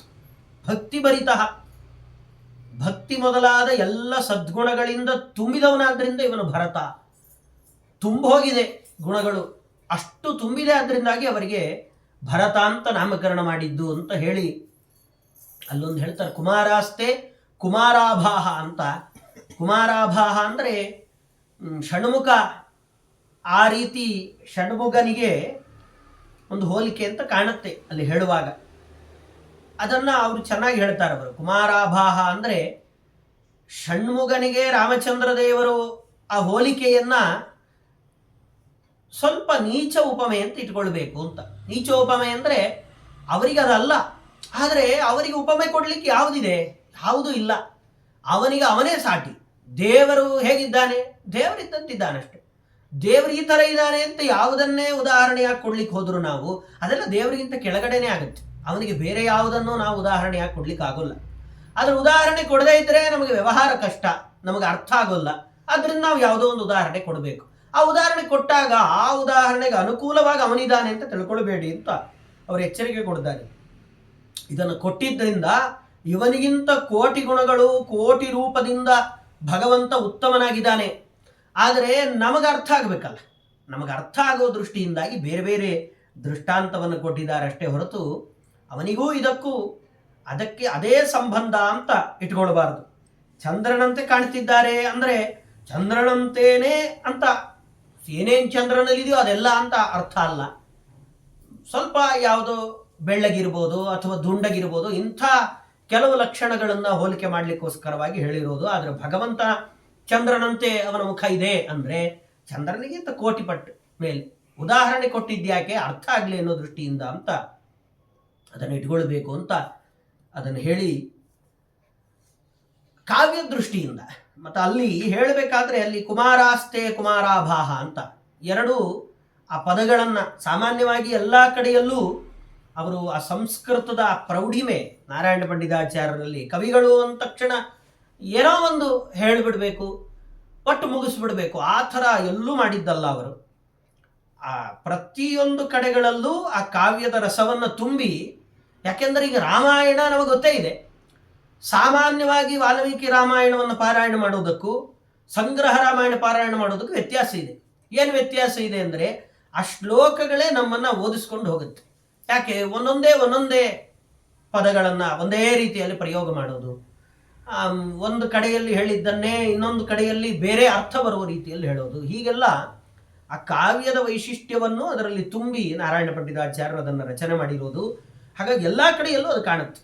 ಇಲ್ಲೇ ಈ ಶ್ಲೋಕ ಕೈಕೇಯ್ಯ ನಂದನಂ ಪ್ರಾಹು ಭರತಂ ಭರಿತಂ ಗುಣೈಹಿ ಅಂತ, ಭರತಂ ಭರಿತಂ, ಹೀಗೆ ಕುಮಾರಾಸ್ತೆ ಕುಮಾರಾಭಾಹ ಅಂತ ಅದೆರಡು ಆ ಪದ ಪ್ರಯೋಗದಿಂದಾಗಿ ಆ ಕಾವ್ಯದಲ್ಲಿರುವಂತಹ ಒಂದು ರಸ, ಅದರ ಜೊತೆಗೆ ಒಂದು ತತ್ವ, ಅದೆರಡೂ ತಿಳಿಬೇಕು ಅಂತ ಅದನ್ನು ರಚನೆ ಮಾಡಿಕೊಂಡು ಹೋಗಿದ್ದಾರೆ. ಹಾಗಾಗಿ ಆ ಉಪಮೆಯನ್ನು ಕೊಟ್ಟಿದ್ದರಿಂದಾಗಿ ಭಗವಂತನಿಗಿಂತ ಷಣ್ಮುಗ, ಕುಮಾರ ಅಂದರೆ ಷಣ್ಮುಗ, ಅವನು ಬಹಳ ಎತ್ತರದ ಸೌಂದರ್ಯ ಅವನದ್ದು ಅಂತ ತಿಳ್ಕೊಳ್ಬೇಡಿ. ರಾಮಚಂದ್ರ ದೇವರ ಮುಂದೆ ಅವನದ್ದೇನೂ ಅಲ್ಲ ಅಂತ ಅದನ್ನು ತಿಳಿಸ್ಲಿಕ್ಕೋಸ್ಕರವಾಗಿ ಅದನ್ನು ಹೇಳ್ತಾರೆ. ಸಂಸ್ಕಾರಾನ್ ಕಾರಯಾಮಾಸ ಬ್ರಾಹ್ಮಣೈರ್ ವೇದಪಾರಗೈ ಅಪ್ಯನ್ನಪ್ರಾಶನಾದೀನ್ ಸ ನಂದನಾನ ನರಾಧಿಪಃ. ಆಮೇಲೆ ಅನ್ನಪ್ರಾಶನ ಅನ್ನೋ ಸಂಸ್ಕಾರ ಮಾಡಿದ್ದಾನೆ. ಅನ್ನಪ್ರಾಶನ ಸಂಸ್ಕಾರ, ಉಪನೀತ ವಿನೀತಾಸ್ತೆ, ಇಲ್ಲಿ ಉಪನೀತ ವಿನೀತ ಆ ಶಬ್ದಗಳ ಪ್ರಯೋಗ ಹಾಗೆ. ಜಗೃಹ ಸಾಂಗಮಾಗಮಂ ಅಸ್ತ್ರಾಣಿ ಚ ಸಮಸ್ತಾನಿ ಧನುರ್ವೇದಂ ಪರಾಕಲಾಹ. ಉಪನಯನ ಸಂಸ್ಕಾರ ಕ್ಷತ್ರಿಯರಿಗೂ ಇದೆ. ಕ್ಷತ್ರಿಯರಿಗೆ ಇರುವಂತಹ ಉಪನಯನ ಸಂಸ್ಕಾರವನ್ನು ಸಂಗ್ರಹ ರಾಮಾಯಣದಲ್ಲಿ ಏನು ಇದು ಎಲ್ಲ ಮೇಲಿಂದ ಮೇಲೆ ಮಾಡಿ ಒಂದೇ ದಿವಸದಲ್ಲಿ ಮುಗಿಸ್ಕೊಂಡು ಹೋಗ್ಬಿಟ್ಟ ಅಂತ ಅರ್ಥ ಅಲ್ಲ. ಸಾಮಾನ್ಯವಾಗಿ ಹಾಗೆ ಆಚಾರ್ಯರು ಕೂಡ ತಾತ್ಪರ್ಯ ನಿರ್ಣಯದಲ್ಲಿ ಹೇಳುವಾಗಲೂ ರಾಮಚಂದ್ರ ದೇವರು ಹುಟ್ಟಿದ ಮೇಲೆ ಬೆಳಿತಾರೆ ಅಂದರೆ ನಮಗಿದೆ ಬೆಳವಣಿಗೆ, ಆ ಮೂಳೆಯೆಲ್ಲ ಬೆಳೆಯುತ್ತೆ, ಮಾಂಸಖಂಡಗಳೆಲ್ಲ ದೊಡ್ಡದಾಗುತ್ತೆ, ಬೆಳೀತಾ ಹೋಗುತ್ತೆ. ಹಾಗೇನೆ ಇಲ್ಲೂ ರಾಮಚಂದ್ರ ದೇವರು ಬೆಳೆದರ ಅಂದ್ರೆ ಹಾಗಲ್ಲ. 4 ವರ್ಷ ಆಗಿದೆ ರಾಮಚಂದ್ರ ದೇವರಿಗೆ, 4 ವರ್ಷ ಆದಾಗ ಮಕ್ಕಳು ಹೇಗೆ ಕಾಣ್ತಾರೋ ಆ ರೀತಿಯಲ್ಲಿ ನೋಡೋರು ಕಾಣ್ತಾ ಇದ್ರು ಅಷ್ಟೇ. ಅವರು ಬೆಳೆದಿದ್ದು ಅಂದ್ರೆ ನಮ್ಮ ಹಾಗೆ ಮೂಳೆಗಳು ಮಾಂಸಖಂಡಗಳೆಲ್ಲ ಬೆಳೆದದ್ದಲ್ಲ. ಯಾವ ಅವತಾರದಲ್ಲೂ ಭಗವಂತ ತಾನು ಹುಟ್ಟದಾಗಿಂದ ಬೆಳೀತಾ ಹೋಗ್ತಾನೆ ಅಂದ್ರೆ ನಮ್ಮಂತೆ ಆಹಾರಾದಿಗಳನ್ನು ಸೇವನೆ ಮಾಡಿ ಬೆಳೆದದ್ದಲ್ಲ. 10ನೇ ವರ್ಷಕ್ಕೆ ಹೇಗೆ ಕಾಣಿಸ್ಬೇಕೋ ಹಾಗೆ 10ನೇ ವರ್ಷದವರು ಅವರ ತಲೆಯಲ್ಲಿ ಈಗ 10 ವರ್ಷ ಆಗಿದೆ ರಾಮಚಂದ್ರ ದೇವರು ಹುಟ್ಟಿ, 10 ವರ್ಷಕ್ಕೆ ಹೇಗೆ ಬೇಕೋ ಹಾಗೆ ಕಾಣ್ತಾ ಇದ್ದ, ಹುಟ್ಟಿದಾಗ ಹೇಗಿರ್ಬೇಕು ಹಾಗೆ ಕಾಣ್ತಾ ಇದ್ದ. ನೋಡೋರು ತಾವು ಯಾವ ರೀತಿಯಲ್ಲಿ ಚಿಂತನೆ ಮಾಡ್ತಾ ಭಗವಂತನನ್ನು ನೋಡ್ತಾ ಇದ್ರು ಅದಕ್ಕನುಗುಣವಾಗಿ ಕಾಣ್ತಾ ಇದ್ನೇ ಹೊರತು ನಮ್ಮಂತೆ ಭಗವಂತನಿಗೆ ದೇಹದ ಆ ವೃದ್ಧಿ ಆ ರೀತಿಯಲ್ಲೇ ಮಾಂಸಗಳು ತಿನ್ನಬೇಕು. ಕೆಲವು ಮಕ್ಕಳು ನೋಡಿ ಏನು ತಿಂದೇ ಇಲ್ಲ, ಬೆಳೆದೇ ಇಲ್ಲ, ಹಾಗೆಲ್ಲ ರಾಮಚಂದ್ರ ದೇವರು ತಿಂದು ಬೆಳೆದದ್ದಲ್ಲ, ಪೋಷಣೆ ಮಾಡಿ ಅವರನ್ನ ಬೆಳೆಸಿದ್ದಲ್ಲ. ನೀವು ಯಾವ ರೀತಿಯಲ್ಲಿ ನೋಡಿ ಅವರು ಈ ರೀತಿಯಲ್ಲಿ ಇದ್ದಾರೆ ಅಂದ್ರೆ ಆ ರೀತಿಯಲ್ಲಿ ಭಗವಂತ ಕಾಣ್ತಾ ಇದೆ. 2 ವರ್ಷ ಆಗಿದೆ ಇವಾಗ ಮಗುಗೆ, 2 ವರ್ಷದ ರೀತಿಯಲ್ಲಿ ಭಗವಂತ ಕಾಣಿಸ್ತಾ ಇದ್ದಾದ್ರಿಂದ ಇಲ್ಲಿ ಉಪನಯನ ಸಂಸ್ಕಾರದ ತನಕ ಇವರು ಬಂದಿದ್ದಾರೆ. ಸಂಸ್ಕಾರಗಳ ಪ್ರಾಧಾನ್ಯವನ್ನು ಹೇಳಿಕೊಂಡು ಬಂದಿರೋದು. ಹಾಗಾಗಿ ಜಾತಕರ್ಮಾದಿ, ಅನ್ನ ಸಂಸ್ಕಾರ, ನಾಮಕರಣ, ಇವಾಗ ಉಪನಯನ ಸಂಸ್ಕಾರವನ್ನು ಮಾಡಿದ್ರು ಅಂತ ತಿಳಿಸ್ಲಿಕ್ಕೋಸ್ಕರವಾಗಿ ಉಪನಯನ ಸಂಸ್ಕಾರವನ್ನು ಮಾಡಿದ್ದು. ಉಪನಯನ ಸಂಸ್ಕಾರ ಎಲ್ಲ ಅಸ್ತ್ರಾಣಿಚ ಸಮಸ್ತಾನಿ ಎಲ್ಲವನ್ನೂ ಅಧ್ಯಯನ ಮಾಡಬೇಕು, ಅದು ಕೂಡ ಪ್ರಧಾನ. ಅದು ಲೋಕ ಶಿಕ್ಷಣ ಅಧ್ಯಯನ. ಭಗವಂತ ಅದನ್ನು ಪ್ರತಿಯೊಂದು ಅವತಾರದಲ್ಲೂ ತೋರಿಸಿಕೊಟ್ಟಿದ್ದಾನೆ.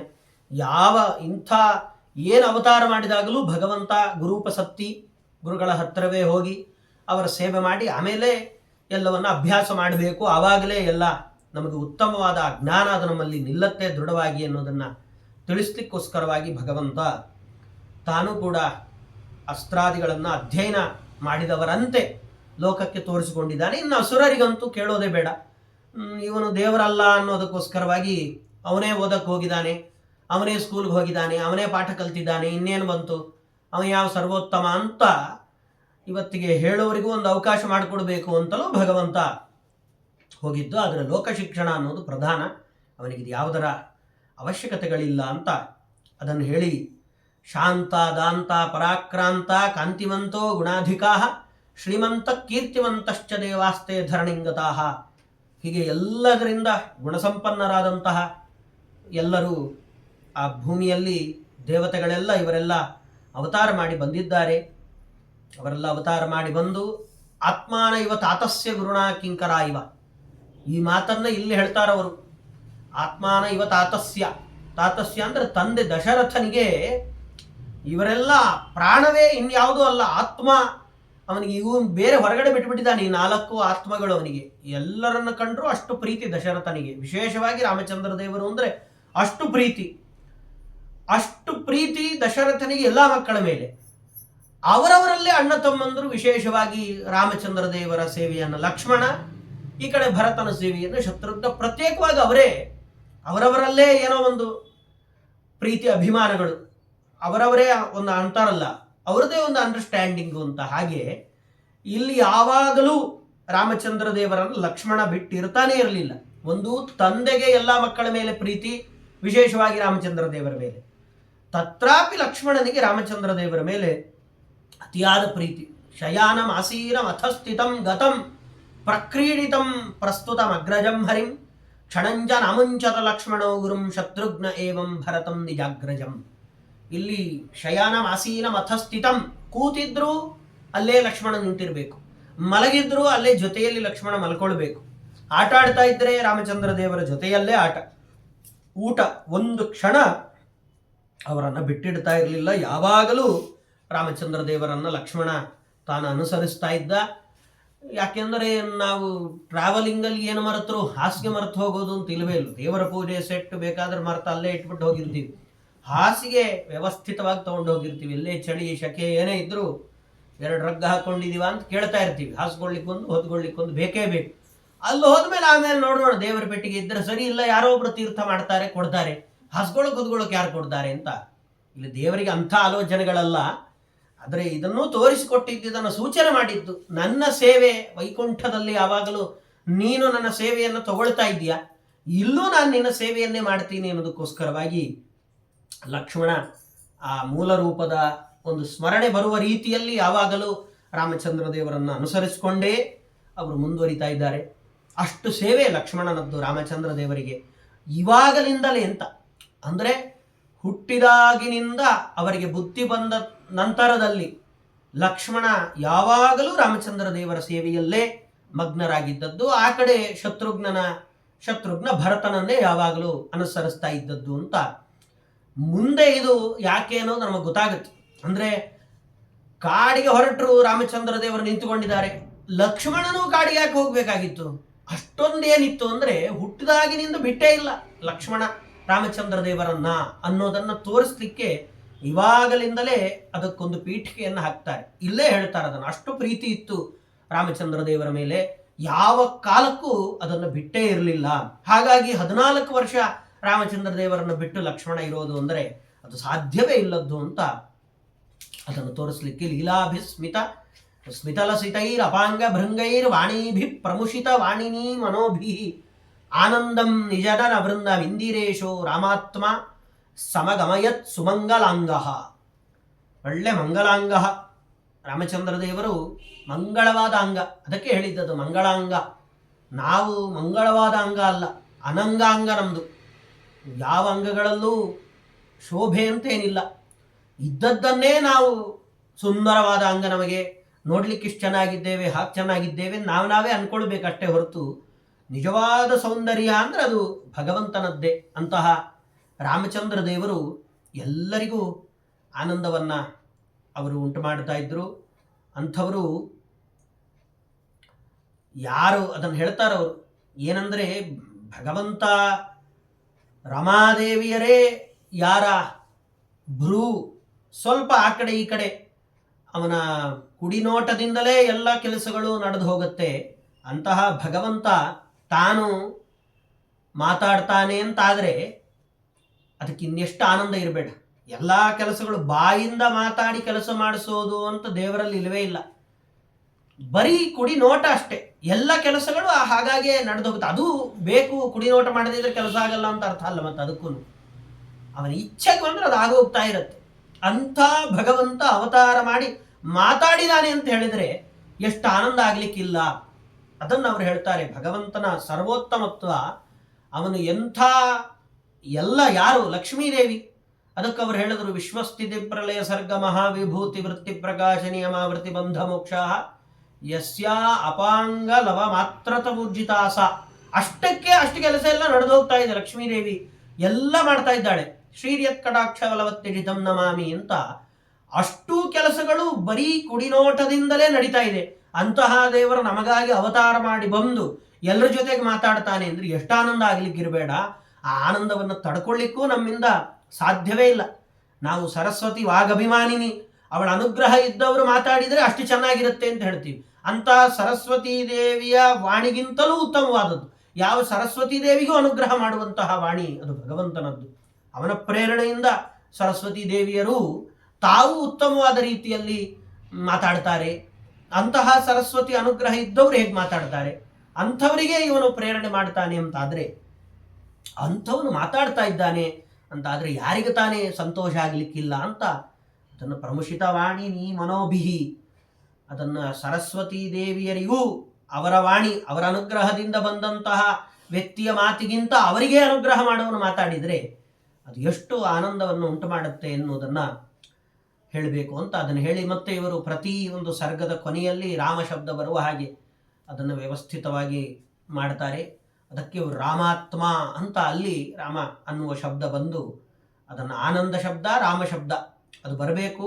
ಆ ರೀತಿಯಲ್ಲಿ ಅದನ್ನು ಪ್ರತಿಯೊಂದು ಸರ್ಗವನ್ನು ಅದನ್ನು ಕೊನೆ ಮಾಡ್ತಾ ಹೋಗ್ತಾರೆ. ಹೀಗೆ ಅವರ ಸಂಸ್ಕಾರಗಳ ಬಗ್ಗೆ 3ನೇ ಸರ್ಗದಲ್ಲಿ ಅದನ್ನು ಹೇಳಿ 4ನೇ ಸರ್ಗದಲ್ಲಿ ಅಥೋ ರಾಜ ದಶರಥೋ ಪುತ್ರಾಣಾಂ ಪುತ್ರವತ್ಸಲ ಚಿಂತೆಯಾಮಾಸದಾರಾರ್ಥಂ ಸಮಾತ್ಯಸ್ಸ ಮಹೀವತಿ ಅಂತ ಅಲ್ಲಿ ವಿಶ್ವಾಮಿತ್ರರ ಆಗಮನ. ದಶರಥ ಅವನ ಇನ್ನೊಂದು ಯೋಚನೆಯಲ್ಲಿದ್ದಾನವನು. ಅವನು ಇವರಿಗೆಲ್ಲ ದಾರಾರ್ಥಂ ಮದುವೆ ಮಾಡಬೇಕು ಅಂತ ಅವನಿಗೆ ಆಲೋಚನೆ. ಮಕ್ಕಳೆಲ್ಲ ಬೆಳೆದಿದ್ದಾರೆ, ಎಲ್ಲ ವಿದ್ಯಾಭ್ಯಾಸ ಆಗಿದೆ, ಇನ್ನೇನು ಯೋಚನೆ ಇಲ್ಲ. ಅವರು ನಮ್ಮ ಹಾಗೆ ಒಂದು ಇಂಟರ್ವ್ಯೂಗೆ ಹೋಗಿ ಕೆಲಸ ಹುಡ್ಕೊಂಡ ಮೇಲೆ ಮದುವೆ ಮಾಡಬೇಕು ಅಂತೇನಿಲ್ಲ ಅವರಿಗೆ. ಅದರಿಂದ ಎಲ್ಲ ವ್ಯವಸ್ಥಿತವಾಗಿದೆ, ಅವ್ರಿಗೊಂದು ಮದುವೆ ಮಾಡಬೇಕು ಅಂತ ಅವರಿಗೆ. ಅಷ್ಟರಲ್ಲಿ ಚಿರಂ ಚಿಂತಯತ ತೇನ ಸಮಾಜೆ ಸಮದೃಶ್ಯತ ವಿಶ್ವಾಮಿತ್ರಂ ಸತಾಂ ಮಿತ್ರಂ ಕಾರ್ಯಸ್ಯೇವ ವಿನಿರ್ಣಯ. ಸತಾಂ ಮಿತ್ರಂ, ಅವರು ಸಜ್ಜನರಿಗೆ ಮಿತ್ರರು. ಇವತ್ತು ನಮಗೆ ಯಾರು ತಾನೇ ನಮ್ಮ ಹಿತೈಷಿಗಳು ಅಂತ ನಾವು ಯಾವಾಗಲೂ ಹೇಳ್ತೀವಲ್ಲ, ಇವರು ನಮ್ಮ ಹಿತ ಬಯಸ್ತಾರೆ ಅಂತ. ಹಾಗೆ ಲೋಕದ ಹಿತವೇ ನಮಗೆ ಮಾಡಿಕೊಟ್ಟವರು ವಿಶ್ವಾಮಿತ್ರರು. ನಾವಿವತ್ತು ಸುಸ್ಥಿತಿಯಿಂದ ನಮಗೆ ನಾವು ಮಾಡುವ ಪಾಪಗಳಿಗೆ ನಮಗೆ 20-25 ವರ್ಷಕ್ಕೆ ಅಲ್ಝೈಮರ್ಸ್ ಬಂದ್ಬಿಡ್ಬೇಕು. ನಾವು ಈಗ ಲೌಕಿಕವಾದದ್ದನ್ನು ನೆನಪಿಟ್ಕೊಳ್ಳಿಕ್ಕೆ ಪ್ರಯತ್ನ ಪಡ್ತೀವಿ, ಆಧ್ಯಾತ್ಮಿಕವಾದದ್ದನ್ನು ನೆನಪೇ ಇಟ್ಕೊಳ್ಳೋದಿಲ್ಲ. ಅದ್ರ ಪ್ರಯತ್ನವನ್ನು ನಾವೇನು ಮಾಡೋದಿಲ್ಲ. ಓದಿರ್ತೇವೆ, ಓದಿದ್ದಷ್ಟೇ, ಓದಾಯ್ತಲ್ಲ ಆಗೋಯ್ತದನ್ನು ಅಂತ. ಅದೇ ನಮಗೊಂದು ಕಾರ್ ಕೀ ಫಂಕ್ಷನ್ನು ಮತ್ತೊಂದು ಆದಾಗ ಅದು ಯಾವ ಡೇಟ್ ಇದೆ, ಅದು ಯಾವ ವಾರ ಬರುತ್ತೆ, ಅದನ್ನು ನೆನಪಿಟ್ಕೊಳ್ಳೋಕೆ ಬಹಳ ಪ್ರಯತ್ನ ಪಡ್ತೀವಿ. ಅಷ್ಟು ಪ್ರಯತ್ನ ನಾವು ಶಾಸ್ತ್ರದಲ್ಲಿ ಮುಂದುವರಿಯೋದಿಲ್ಲ. ಏನು ಬಂದಿದೆ, ಯಾವ ಪಂಕ್ತಿಯಲ್ಲಿ ಏನು ಹೇಳಿದ್ದಾರೆ, ಅದನ್ನು ಯಾವಾಗಲೂ ಮನವರಿಕೆ ಮಾಡ್ಕೊಳ್ತಾ ಇರಬೇಕು ಅಂತ ನಮಗೆ ಅನ್ಸೋಲ್ಲ. ಆದರೆ ಈಗ ಪುಷ್ಯದಲ್ಲಿ ಇರ್ತೇವೆ ನಾವು, ಮಾಘದಲ್ಲೋ ವೈಶಾಖದಲ್ಲೋ ಒಂದು ಕಾರ್ಯಕ್ರಮ ಅಂತ ಇಟ್ಕೊಂಡ್ರೆ ಅದರ ಚಿಂತೆ ನಮಗೆ ಯಾವಾಗಲೂ ತಲೆಯಲ್ಲಿ ಕೊರಿತಾ ಇರುತ್ತೆ. ವೈಶಾಖದಲ್ಲಿ ಒಂದು ಕಾರ್ಯಕ್ರಮ ಇದೆ ನಮ್ಮ ಮನೆಯದು, ಅದನ್ನು ಯಾವ ರೀತಿಯಲ್ಲಿ ಮಾಡಬೇಕು, ಅದಕ್ಕೆ ಬೇಕಾದ ಪ್ಲಾನಿಂಗ್ ಏನು ಎಲ್ಲ ಅದರ ಬಗ್ಗೆ ಆಲೋಚನೆ ಮಾಡ್ತಾ ಇರ್ತೀವಿ. ಲೌಕಿಕವಾದದ್ದಕ್ಕೆ ನಾವು ನಮ್ಮ ಜ್ಞಾನವನ್ನು ಚೆನ್ನಾಗಿ ಉಪಯೋಗ ಮಾಡಿ ಬಳಸ್ಕೊಳ್ತೀವಿ. ಆದ್ರೆ ಅದಾದ್ರೂ ನೆನಪಿಟ್ಕೊಳ್ಳಿಕ್ಕೆ ನಾವು ಉಪಯೋಗಿಸ್ಕೋತಾ ಇರೋದು ಯಾವುದನ್ನ ಅಂದ್ರೆ, ಒಳ್ಳೆ ಗಾಯತ್ರಿ ಮಂತ್ರವನ್ನ ಜಪ ಮಾಡಿ ಅದರಿಂದ ನಮ್ಮ ಬುದ್ಧಿಯನ್ನು ಚುರುಕು ಮಾಡಿಕೊಂಡು ನಾವು ಅದನ್ನು ಬಳಸ್ಕೋತಾ ಇರೋದು ಮಾತ್ರ ಲೌಕಿಕತೆ. ಯಾವ ಸಜ್ಜನರ ಉದ್ಧಾರಕ್ಕೋಸ್ಕರವಾಗಿ ನಮಗೆ ಆಧ್ಯಾತ್ಮಿಕವಾದ ವಿದ್ಯೆ ಅದನ್ನು ಅಧ್ಯಯನ ಮಾಡಬೇಕಾದ್ರೆ ನಾವು ಯಾವ ಸ್ಕೂಲಿಗೆ ಹೋಗಿ ಯಾವ ಟೀಚರಿಂದ ಶಭಾಷ್ ಅನ್ಸ್ಕೊಂಡ್ರೂ ಸಾಧ್ಯ ಆಗೋದಿಲ್ಲ. ಆ ಗಾಯತ್ರಿ ಪ್ರತಿಪಾದ್ಯನಾದ ಭಗವಂತನ ಅನುಗ್ರಹ ಇದ್ರೆ ಅದು ನಮಗೆ ಅರ್ಥ ಆಗುತ್ತೆ, ಅದು ನಮ್ಮ ತಲೆಯಲ್ಲಿ ಉಳಿಯುತ್ತೆ. ಅದನ್ನು ನಮಗಾಗಿ ಕೊಟ್ಟವರು ವಿಶ್ವಾಮಿತ್ರರು. ಅದಕ್ಕೆ ಅವರನ್ನ ಸತಾಂ ಮಿತ್ರಂ ಅಂತ ಅದಕ್ಕೆ ಕರೆದಿತ್ತು. ನಮಗೆ ಗಾಯತ್ರಿಯನ್ನ ಕೊಟ್ಟದ್ದು ಇದಕ್ಕೋಸ್ಕರ, ಆದರೆ ನಾವದನ್ನು ಉಪಯೋಗಿಸ್ಕೋತಾ ಇರೋದು ಬೇರೆದಕ್ಕೋಸ್ಕರ ಅಂತ ನಮಗಿವತ್ತು ಬಂದಿದೆ. ಅದು ಮರವು ರೋಗ, ಅಲ್ಝೈಮರ್ಸ್ ಯಾವುದರಲ್ಲಿ ಶಾಸ್ತ್ರದಲ್ಲಿ ಬಂದ್ಬಿಟ್ಟಿದೆ. ಲೌಕಿಕದಲ್ಲಿ ಅದು ಬರ್ದೇ ಇರೋ ಹಾಗೆ ನೋಡ್ಕೊಳ್ತೀವಿ. ಇನ್ನೂ ಮುಂದುವರೆದು ಕೆಲವರು 45 ವರ್ಷ ಆದಾಗಲೇ ಇನ್ನು 15 ವರ್ಷ ಬಿಟ್ಟರೆ ನನಗೆ 60 ಆಗುತ್ತೆ, 60ರ ಶಾಂತಿಯನ್ನು ಯಾವ ರೀತಿಯಲ್ಲಿ ಮಾಡಬೇಕು ಅಂತ. ಅವ್ರು 46ಕ್ಕೆ ಇರ್ತಾರೋ ಇರಲ್ಲೋ ಅವ್ರಿಗೆ ಗೊತ್ತಿಲ್ಲ. ಆದರೆ 60ರ ಶಾಂತಿಗೆ ಬೇಕಾದ ಇನ್ವಿಟೇಷನ್ನು ಮತ್ತೊಂದು ಎಲ್ಲ ಈಗಲೇ ಅವರ ತಲೆಯಲ್ಲಿ ಓಡ್ತಾ ಇರುತ್ತೆ. ಆದರೆ ಇದಕ್ಕೆ ಅವರ ಕಾರಣ ಏನು? ಇಷ್ಟೆಲ್ಲ ನೆನಪು ಮಾಡ್ಕೊಳ್ಳೋದಕ್ಕೆ ಅವರ ಕಾರಣ ಏನು ಅಂದ್ರೆ ಅದಕ್ಕೆ ವಿಶ್ವಾಮಿತ್ರ ಗಾಯತ್ರಿ. ಆ ಗಾಯತ್ರಿಯನ್ನು ವಿಶ್ವಾಮಿತ್ರರು ಕೊಟ್ಟಿದ್ದರಿಂದ ನಾವು ಇವತ್ತು ಸಮಾಜದ ಮಧ್ಯದಲ್ಲಿ ಇವರು ಬುದ್ಧಿವಂತರಪ್ಪ, ಬೇರೆಯವರಿಗೆ ಕೆಲಸ ಕೊಡೋದಕ್ಕಿಂತ ಇವರಿಗೆ ಕೊಟ್ಟರೆ ನಮ್ಮಲ್ಲಿ ಚೆನ್ನಾಗಿ ಕೆಲಸಗಳನ್ನು ಮಾಡಿಕೊಡ್ತಾರೆ ಇವರು ಅಂತ. ಯಾಕೆಂದ್ರೆ ನಮ್ಮ ವಿನಿಯೋಗ ಬೇರೆ ಕಡೆಯಲ್ಲಿ ಆಗ್ತಾ ಇದೆ. ಇದು ಹೇಗಾಯಿತು ಅಂದರೆ, ಗಂಗಾ ನದಿ, ಗಂಗಾ ಪ್ರವಾಹವನ್ನ ನಾವೇ ತಗೊಂಡು ಹೋಗಿ ಚೇಂಬರ್ ಕ್ಲೀನ್ ಆಗ್ಲಿಕ್ಕೆ ಬಿಟ್ಟ ಹಾಗಾಗಿದೆ. ಒಳ್ಳೆ ಗಂಗಾ ಪ್ರವಾಹದಂತೆ ನಮ್ಮ ತಲೆಯನ್ನು ಓಡೋ ಹಾಗೆ ಭಗವಂತ ವ್ಯವಸ್ಥೆ ಮಾಡಿ ಕೊಟ್ಟಿದ್ದಾನೆ. ಅಂದ್ರೆ ಗಾಯತ್ರಿ ಮಂತ್ರವನ್ನ ಕೊಟ್ಟು ಅದನ್ನು ನಿತ್ಯದಲ್ಲಿ ಜಪ ಮಾಡಿದರೆ ಅದು ಆ ರೀತಿ ಗಂಗಾ ಪ್ರವಾಹದಂತೆ ಓಡುತ್ತೆ ನಮ್ಮ ತಲೆ. ಆದರೆ ಅದನ್ನು ನಾವು ಓಪನ್ ಮಾಡಿ ಬಿಟ್ಟಿರುವ ಚಾನಲ್ ಯಾವುದು ಅಂದ್ರೆ ಅದು ಯಾವುದೋ ಚೇಂಬರ್ ಒಳಗಡೆ ಹೋಗ್ಬೇಕದು. ಆ ರೀತಿಯಲ್ಲಿ ಆ ಜ್ಞಾನವನ್ನು ಅಲ್ಲಿಗೆ ಹರಿಸ್ತಾ ಇದ್ದೀವಿ ಹೊರತು ಈ ಎಲ್ಲಿಗೆ ಹೋದರೆ ಕುಲಗಳೆಲ್ಲ ಶುದ್ಧಿ ಆಗುತ್ತೋ ಆ ಚಾನಲಲ್ಲಿ ಅದನ್ನು ಬಂದ್ ಮಾಡಿ ಈ ಕಡೆ ಅದನ್ನು ಓಪನ್ ಮಾಡಿ ಡೈವರ್ಟ್ ಮಾಡಿಕೊಂಡಿದ್ದೀವಿ. ಅದರಿಂದ ಹೊರಗಡೆ ಬರಬೇಕು. ಹಾಗಾಗಿ ವಿಶ್ವಾಮಿತ್ರರನ್ನು ನೆನಪಾದಾಗ ನಮಗದು ಗೊತ್ತಾಗುತ್ತೆ. ನಾವು ಇವತ್ತು ಒಳ್ಳೆಯ ಜ್ಞಾನಿಗಳು, ಬೇರೆಯವರೆಲ್ಲ ಅದನ್ನು ಗುರುತಿಸ್ತಾ ಇದ್ದಾರೆ, ಬೇರೆಯವರಿಗಿಂತ ಇವರು ಉತ್ತಮವಾಗಿ ಕೆಲಸ ಮಾಡಿಕೊಡ್ತಾರೆ, ಮಾಡ್ತಾರೆ. ಇವರ ಬುದ್ಧಿವಂತಿಕೆಗೆ ನಮ್ಮ ಬುದ್ಧಿವಂತಿಕೆ ಇದೆ ಅಂದ್ರೆ ಅದಕ್ಕೆ ಮೂಲ ಕಾರಣ ತಪ್ಪು ಸರಿಯೋ ಅಕಾಲಕ್ಕೋ ಸಕಾಲಕ್ಕೋ ಹೇಗೆ ಹೇಳಿದ್ರು ಭಗವಂತ ಹತ್ತು ಮಾಡ್ತಿದ್ದಾನಲ್ಲ ಅಂತ ನಮ್ಮಲ್ಲಿ ಧಿಯೋಯೋನ ಪ್ರಚೋದಯ ಅಂತ ಒಳಗಡೆ ನಿಂತು ನಮ್ಮ ಜ್ಞಾನವನ್ನು ತಾನು ಒಳ್ಳೆ ಪ್ರೇರಣೆಯನ್ನು ಮಾಡ್ತಿದ್ದಾನೆ. ಆದರೆ ನಾವು ಅದನ್ನು ಬೇರೆ ಕಡೆಯಲ್ಲಿ ಉಪಯೋಗಿಸ್ಕೊಳ್ತಾ ಇದ್ದೀವಿ. ಅದರಿಂದ ಹೊರಗಡೆ ಬರಬೇಕು. ವಿಶ್ವಾಮಿತ್ರರು ದಶರಥನ ಮನೆಗೆ ಅಂತ ಬಂದಿದ್ದಾರೆ. ಬಂದಾಗ ಪ್ರತ್ಯುತ್ಥಾಯ ನೃಪಪ್ರೀತ ಪ್ರದಾಯ ಪರಮಾಸನಂ ಸವಸಿಷ್ಠೋ ಮನುಶ್ರೇಷ್ಠಂ ಅಭಿಪೂಜ್ಯ ಇದಂ ಅಬ್ರವೀತ್. ಅವರು ವಿಶ್ವಾಮಿತ್ರರು ಬಂದ ತಕ್ಷಣ ಅವರಿಗೆ ಯಾವ ರೀತಿಯಲ್ಲಿ ಮರ್ಯಾದೆ ಅದನ್ನೆಲ್ಲ ಮಾಡಬೇಕು, ಅವರನ್ನು ಕೂಡಿಸಿ ಅವರಿಗೆ ಗೌರವ ಕೊಟ್ಟು ಒಳ್ಳೆ ಆಸನ, ವಸಿಷ್ಠಾದಿಗಳು ಕೂಡ ಎದ್ದು ನಿಂತು ಅವರಿಗೆ ಗೌರವವನ್ನು ಸೂಚನೆ ಮಾಡಿದ್ದಾರೆ ಅಂತ ಮಹಾನುಭಾವರು. ಅವರು ಬಂದಾಗ ಇವನ ಚಾಪಲ್ಯ, ಇವನಿಗೆ ಮೊದಲೇ ದಶರಥ ಅಂತವನು, ಅವನಿಗೆ ಬಾಯಿಂದ ಅವನು ಮಾತೇ ನಿಲ್ಲೋಲ್ಲ. ಅವನು ಬಂದ ತಕ್ಷಣ ಯಾರು ಏನು ಬಂದಿದ್ದಾರೆ, ಏನು ಮಾಡಬೇಕು ಏನು ಗೊತ್ತಿಲ್ಲ, ಯಾರೋ ಬಂದಿದ್ದಾರೆ ಮಾತಾಡ್ಬಿಡ್ಬೇಕಷ್ಟೇ ಅವನಿಗೆ. ಮೊದಲೆಲ್ಲ ಮಕ್ಕಳೇ ಆಗಿಲ್ಲ ನನಗೆ ಅನ್ನೋ ದುಃಖದಲ್ಲಿ ಯಾರೇ ದೊಡ್ಡವರು ಬಂದರೂ ನಿಮ್ಗೇನೋ ನನ್ನ ಕೈಲಾಗಿದ್ದು ಮಾಡಿಕೊಡ್ತೀನಿ ಸ್ವಾಮಿ, ನನಗೊಂದು ಅನುಗ್ರಹ ಮಾಡಿ ಅಂತ ಕೇಳ್ತಾ ಇದ್ದ. ಆ ಅಭ್ಯಾಸ ಅವನಿಗೆ ಇನ್ನೂ ಹೋಗೇ ಇಲ್ಲ. ವಿಶ್ವಾಮಿತ್ರರು ಬಂದ ತಕ್ಷಣ ಹೇಳ್ತಾರೆ ಅವನು, ತಥಾಪಿ ವಯಂ ಆತ್ಮಾರ್ಥಂ ಕುರ್ಮೋವ ಕರ್ಮ ವಾಂಛಿತಂ. ನಿಮಗೇನು ಬೇಕೋ ಅದನ್ನು ನಾನು ಮಾಡಿ. ಅವ್ರು ಏನು ಮಾತಾಡಿಲ್ಲ, ಅವ್ರಿಗೆ ಆಗಿನ್ನೂ ಬಂದಿದ್ದಾರೆ, ಅವ್ರಿಗೊಂದು ಆಸನ ಹಾಕಿ ಕೂಡಿಸಿದ್ದೆಷ್ಟೋ ಅಷ್ಟೇ. ಅವರೇನೋ ಮಾತಾಡೇ ಇಲ್ಲ, ಇವನೇ ಮೊದಲು ಮಾತಾಡ್ತಾನೆ. ಇವನು ಮಾತಾಡಿ ಹೇಳ್ತಾನೆ, ಅವನು ಏನು ಬೇಕು ಸ್ವಾಮಿ, ಪರಿಪೂರ್ಣ ಸ್ವಭಾವತಃ. ವಾಸ್ತವಿಕವಾಗಿ ನಿಮಗೆ ನಾನು ಕೊಡುವಂಥದ್ದು ಏನಿಲ್ಲ, ನೀವು ಪರಿಪೂರ್ಣರೇ, ನೀವು ಸ್ವಭಾವವೇ ನಿಮ್ಮದು ಅಂಥದ್ದು. ಋಷಿಮುನಿಗಳಿಗೆ ನಾನೇನು ಕೊಡಬೇಕು, ನಾನೇನಾದ್ರು ಕೊಟ್ಟರೆ ಋಷಿಮುನಿಗಳಿಗೆ ಅದು ತಲುಪತ್ತೆ ಅಂತೇನಿಲ್ಲ. ಅವರು ಋಷಿಗಳು, ಈಗ ಸನ್ಯಾಸಿಗಳಿಗೆ ನಾವು ಕರೆದು ಏನನ್ನೂ ಕೊಡಬೇಕಾಗಿಲ್ಲ, ಅವರು ಯಾರಿಂದಲೂ ಏನನ್ನೂ ಕೇಳಿ ಪಡ್ಕೊಳ್ಬೇಕಾಗಿಲ್ಲ, ಎಲ್ಲವೂ ಭಗವಂತ ಅವರಿಗೆ ಕೊಡ್ತಾನೆ. ಏನೋ ಕೇಳೋದು ಇನ್ನೊಂದು ಮತ್ತೊಂದು ಎಲ್ಲ ಗೃಹಸ್ಥಾಶ್ರಮದವರಿಗೆ ಬಿಟ್ಕೊಟ್ಬಿಟ್ಟಿದ್ದಾರೆ. ವ್ಯತ್ಯಾಸಗಳಾಗಿದೆ ಈಗಿನ ಕಾಲಕ್ಕೆ ಅನ್ನೋದು ಬೇರೆ ಪ್ರಶ್ನೆ. ಆದರೆ ವಾಸ್ತವದಲ್ಲಿ ಸನ್ಯಾಸಿಗಳು ಹೋಗಿ ಯಾರ ಹತ್ರನೂ ಇಂಥದ್ದು ನನಗೆ ಬೇಕಾಗಿದೆ, ನೋಡಿ ಹೀಗೊಂದು ನಾವೊಂದು ಏನೋ ಪ್ರಾಜೆಕ್ಟ್ ಮಾಡ್ತಾ ಇದ್ದೀವಿ ಅಂತ ಹೇಳೋ ಅವಶ್ಯಕತೆ ಇಲ್ಲ. ಯಾಕೆಂದ್ರೆ ಎಲ್ಲವೂ ಅವರಿಗೆ ಭಗವಂತ ಕೊಟ್ಟಿರ್ತಾನೆ, ಅವರಿಗೆ ಭಗವಂತನೇ ಮುಖ್ಯ. ಆದ್ದರಿಂದ ಅದನ್ನೇ ಅಭಿಪ್ರಾಯದಲ್ಲಿ ನೀವೆಲ್ಲ ಇಷ್ಟಿಷ್ಟು ದೊಡ್ಡ ಋಷಿಗಳಾಗಿ ನಿರಂತರದಲ್ಲಿ ಅವನ ಧ್ಯಾನದಲ್ಲಿ ಇರೋದ್ರಿಂದ ನಾನು ಯಾರು ನಿಮಗೆ ಕೊಡೋದಕ್ಕೆ? ಆದರೂ ನಮ್ಮ ಮನೆ ಬಾಗಿಲಿಗೆ ಬಂದಿದ್ದೀರಾ ಅಂದರೆ ನೀವೇನಾದರೂ ನಿಮಗೆ ಮಾಡಿಕೊಡ್ಬೇಕು ಅಂದರೆ ನಾನು ಮಾಡ್ಕೊಡ್ತೀನಿ. ಅವನೇ ಬಾಯಿ ತೆಗೆದು ಹೇಳಿದಾನೆ, ಇವರೇನು ಕೇಳಿಲ್ಲ. ಅದನ್ನು ಹೇಳಿ, ನನು ನಾರಾಯಣ ಪರಾಸ್ತದ್ಭಕ್ತ ಅನುಗ್ರಹಾರ್ಥಿನಃ ಜಗತ್ಯಟಂತಿ ಆತ್ಮಾರ್ಥಂ. ಅವರು ಆತ್ಮಾರ್ಥಂ ಜಗತಿ ಅಟಂತಿ. ಅವರು ಆತ್ಮಾರ್ಥಂ, ತಾಮಗೋಸ್ಕರ ಸ್ವಾರ್ಥಕ್ಕೋಸ್ಕರವಾಗಿ ಅವರು ಜಗತ್ತಲ್ಲಿ ಯಾವತ್ತಿಗೂ ಓಡಾಡಿಕೊಂಡಿರುವಂಥವ್ರಲ್ಲ ಅವರು. ನಾವೆಲ್ಲ ಓಡಾಡ್ತೀವಿ, ಅವರು ಓಡಾಡ್ತಾರೆ. ಏನಿದೆ ವ್ಯತ್ಯಾಸ ಅಂದ್ರೆ ಅದೇ ವ್ಯತ್ಯಾಸ. ನಾವು ಓಡಾಡ್ತೀವಿ ಯಾಕೆ ಅಂದರೆ ನಾವು ನಮ್ಮ ಸ್ವಾರ್ಥಕ್ಕೋಸ್ಕರವಾಗಿ ಓಡಾಡ್ತೀವಿ. ನಾವು ಯಾವುದೋ ಕ್ಷೇತ್ರಕ್ಕೆ ಕೇವಲ ಭಗವದ್ ದರ್ಶನಕ್ಕೋಸ್ಕರವಾಗಿ ಆ ಕ್ಷೇತ್ರಕ್ಕೆ ಹೋಗಬೇಕು ಅಂತಲ್ಲ ನಮ್ದು. ಅದರ ಹಿಂದೆ ಸಾವಿರ ಆಲೋಚನೆಗಳಿರುತ್ತೆ. ನಮಗೆ ರಜೆ ಸಿಕ್ಕಿದೆಯಾ, ಆ 2 ದಿನವೂ ರಜೆ ಇದೆಯಾ, ಕರೆಕ್ಟಾಗಿ ರಜೆ ಕೊಟ್ಟಿದ್ದಾರಾ, ಡಿಕ್ಲೇರ್ ಮಾಡಿದಾರಾ, ಮತ್ತು ಅಲ್ಲಿ ಹೋದರೆ ನಮ್ಮದೇನಾದರೂ ಬೇರೆ ಕೆಲಸಗಳಾಗುತ್ತಾ, ಆವಾಗ ದರ್ಶನ ಇದೆಯಾ, ರಶ್ ಇರಲ್ವಾ, ಸಾವಿರ ನೋಡ್ತೀವಿ. ಎಲ್ಲ ಆದಮೇಲೆ ಆ ಕ್ಷೇತ್ರಕ್ಕೆ ಹೋಗ್ತೀವಿ ಹೊರತು ಈಗ ನಾವು ಅಂದ್ಕೊಂಡು ನಮಗೇನೋ ದೇವರ ಪ್ರೇರಣೆ ಮಾಡ್ದ, ನಾಳೆ ಶ್ರೀಮಠಕ್ಕೆ ಹೋಗ್ಬೇಕಪ್ಪ, ಸೀದಾ ಎದ್ವಿ, ನಾಳೆ ಬೆಳಗಾದ್ರೆ ಶ್ರೀಮಠಕ್ಕೆ ಹೋದ್ವಿ, ಹಾಗಲ್ಲ. ಅವ್ರು ಹಾಗೆ ಹೋಗ್ತಾರೆ. ಏನೋ ಭಗವಂತನ ದರ್ಶನ ಮಾಡಬೇಕು ಅಂತ ಅನಿಸ್ತಾ ಇದೆ. ಅಲ್ಲಿ ಹೇಗಿದೆ ಪರಿಸ್ಥಿತಿ, ಅಲ್ಲಿ ಚಳಿಯೋ ಮಳೆಯೋ ಅದೆಲ್ಲ ನೋಡ್ಕೊಂಡು ಹೋಗೋದಲ್ಲ. ಅವರು ದೇವರ ದರ್ಶನ ಮಾಡಬೇಕು, ಹೋಗ್ತಾ ಇರ್ತಾರೆ ಅಷ್ಟೇ. ಅಥವಾ ಯಾರೋ ಭಕ್ತರು ಯಾರ್ಯಾರು ಇರ್ತಾರೋ ಅವ್ರಿಗೆ ಅನುಗ್ರಹ ಮಾಡಬೇಕು, ಹೋಗ್ತಿರ್ತಾರೆ. ನಾವು ಆ ರೀತಿಯಲ್ಲಿ ಹೋಗೋರಲ್ಲ. ನಾವು ಹೇಗೆ ಹೋಗ್ತೀವಿ ಅಂದ್ರೆ ನಾವು 10 ಆಲೋಚನೆಗಳನ್ನು ಮಾಡ್ತೀವಿ. ಇಲ್ಲಿ ಚಳಿನ, ಹಾಗಾದ್ರೆ ಈ ಸತಿ ಹೋಗೋದು ಬೇಡ, ಏನು ಬರಲ್ಲ, ದೊಡ್ಡ ಕಾರ್ಯಕ್ರಮ ಆಗಿರಲಿ ಏನೇ ಇರಲಿ, ನಾವಂತೂ ಹೋಗೋದು ಬೇಡ. ನಮ್ಮ ಮನೆ ದೇವರಿಗೆ ನಾವು ಹೋಗಬೇಕಾದ್ರೂ 100 ಸತಿ ಆಲೋಚನೆ ಮಾಡ್ತೀವಿ.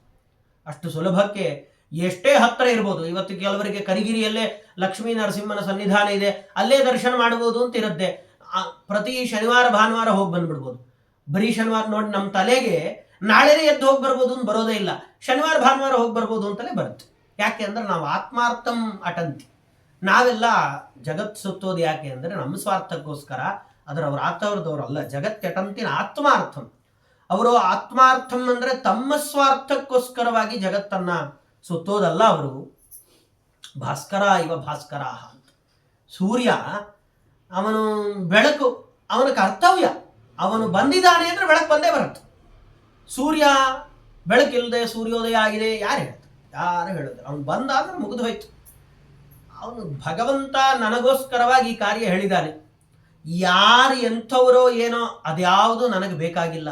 ನಾನಂತೂ ಸೂರ್ಯೋದಯಕ್ಕೆ ಈ ಸಮಯ ಅಂತ ಇದೆ, ಆ ಸಮಯಕ್ಕೆ ಸರಿಯಾಗಿ ನಾನಂತೂ ಸೂರ್ಯೋದಯ ಆಗಿಬಿಡುತ್ತೆ.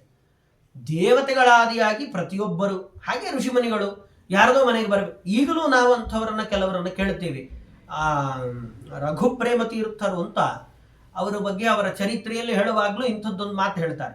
ಎಲ್ಲೋ ಒಂದು ಕಡೆಯಲ್ಲಿ ವೈಭವದಿಂದ ಭಾಗವತ ಸಪ್ತಾಹವನ್ನು ಮಾಡಿಸಬೇಕು ಅಂತ ಅವರೇ ಎಲ್ಲ ರೀತಿಯಾಗಿ ವ್ಯವಸ್ಥೆಗಳನ್ನು ಮಾಡಿ ಅವರನ್ನು ಕರೆಸಿ ನೀವು ಹೇಳಿ ಅಂತ ಅವರು ಕುತ್ಕೊಳ್ತಾರೆ. ಅವ್ರಿಗೆ ಹೇಳಬೇಕು ಅಂತ ಅನ್ಸೋದೇ ಇಲ್ಲ, ಅವ್ರು ಹೇಳೋದೇ ಇಲ್ಲ. ಇನ್ನೊಂದು ಕಡೆ ಎಲ್ಲೋ ಹೋಗ್ತಾರೆ, ಇನ್ನೊಂದು ಕಡೆಯಲ್ಲಿ ಈ ಶ್ರದ್ಧಾ ಭಕ್ತಿಯಿಂದಾಗಿ ಕೇಳಬೇಕು ಅಂತ ಎಲ್ಲೋ ಇರ್ತಾರೆ. ಅಲ್ಲಿ ಅವರೇ ಸಪ್ತಾಹವನ್ನು ಮಾಡ್ತಾ ಕೂತ್ಕೊಳ್ತಾರೆ ಆನಂದದಿಂದ. ಅಲ್ಲಿಗೆ ಎಲ್ಲರೂ ಬರ್ತಾರೆ, ಕೇಳ್ತಾರೆ ಅಂತ. ಹೀಗೆ ದೊಡ್ಡವರು ಅವ್ರಿಗೇನು ಅನ್ಸತ್ತೆ, ಎಲ್ಲಿಗೆ ಬರಬೇಕು ಅನ್ಸತ್ತೆ, ಹಾಗೆ ಬರ್ತಾ ಇದ್ದವರು.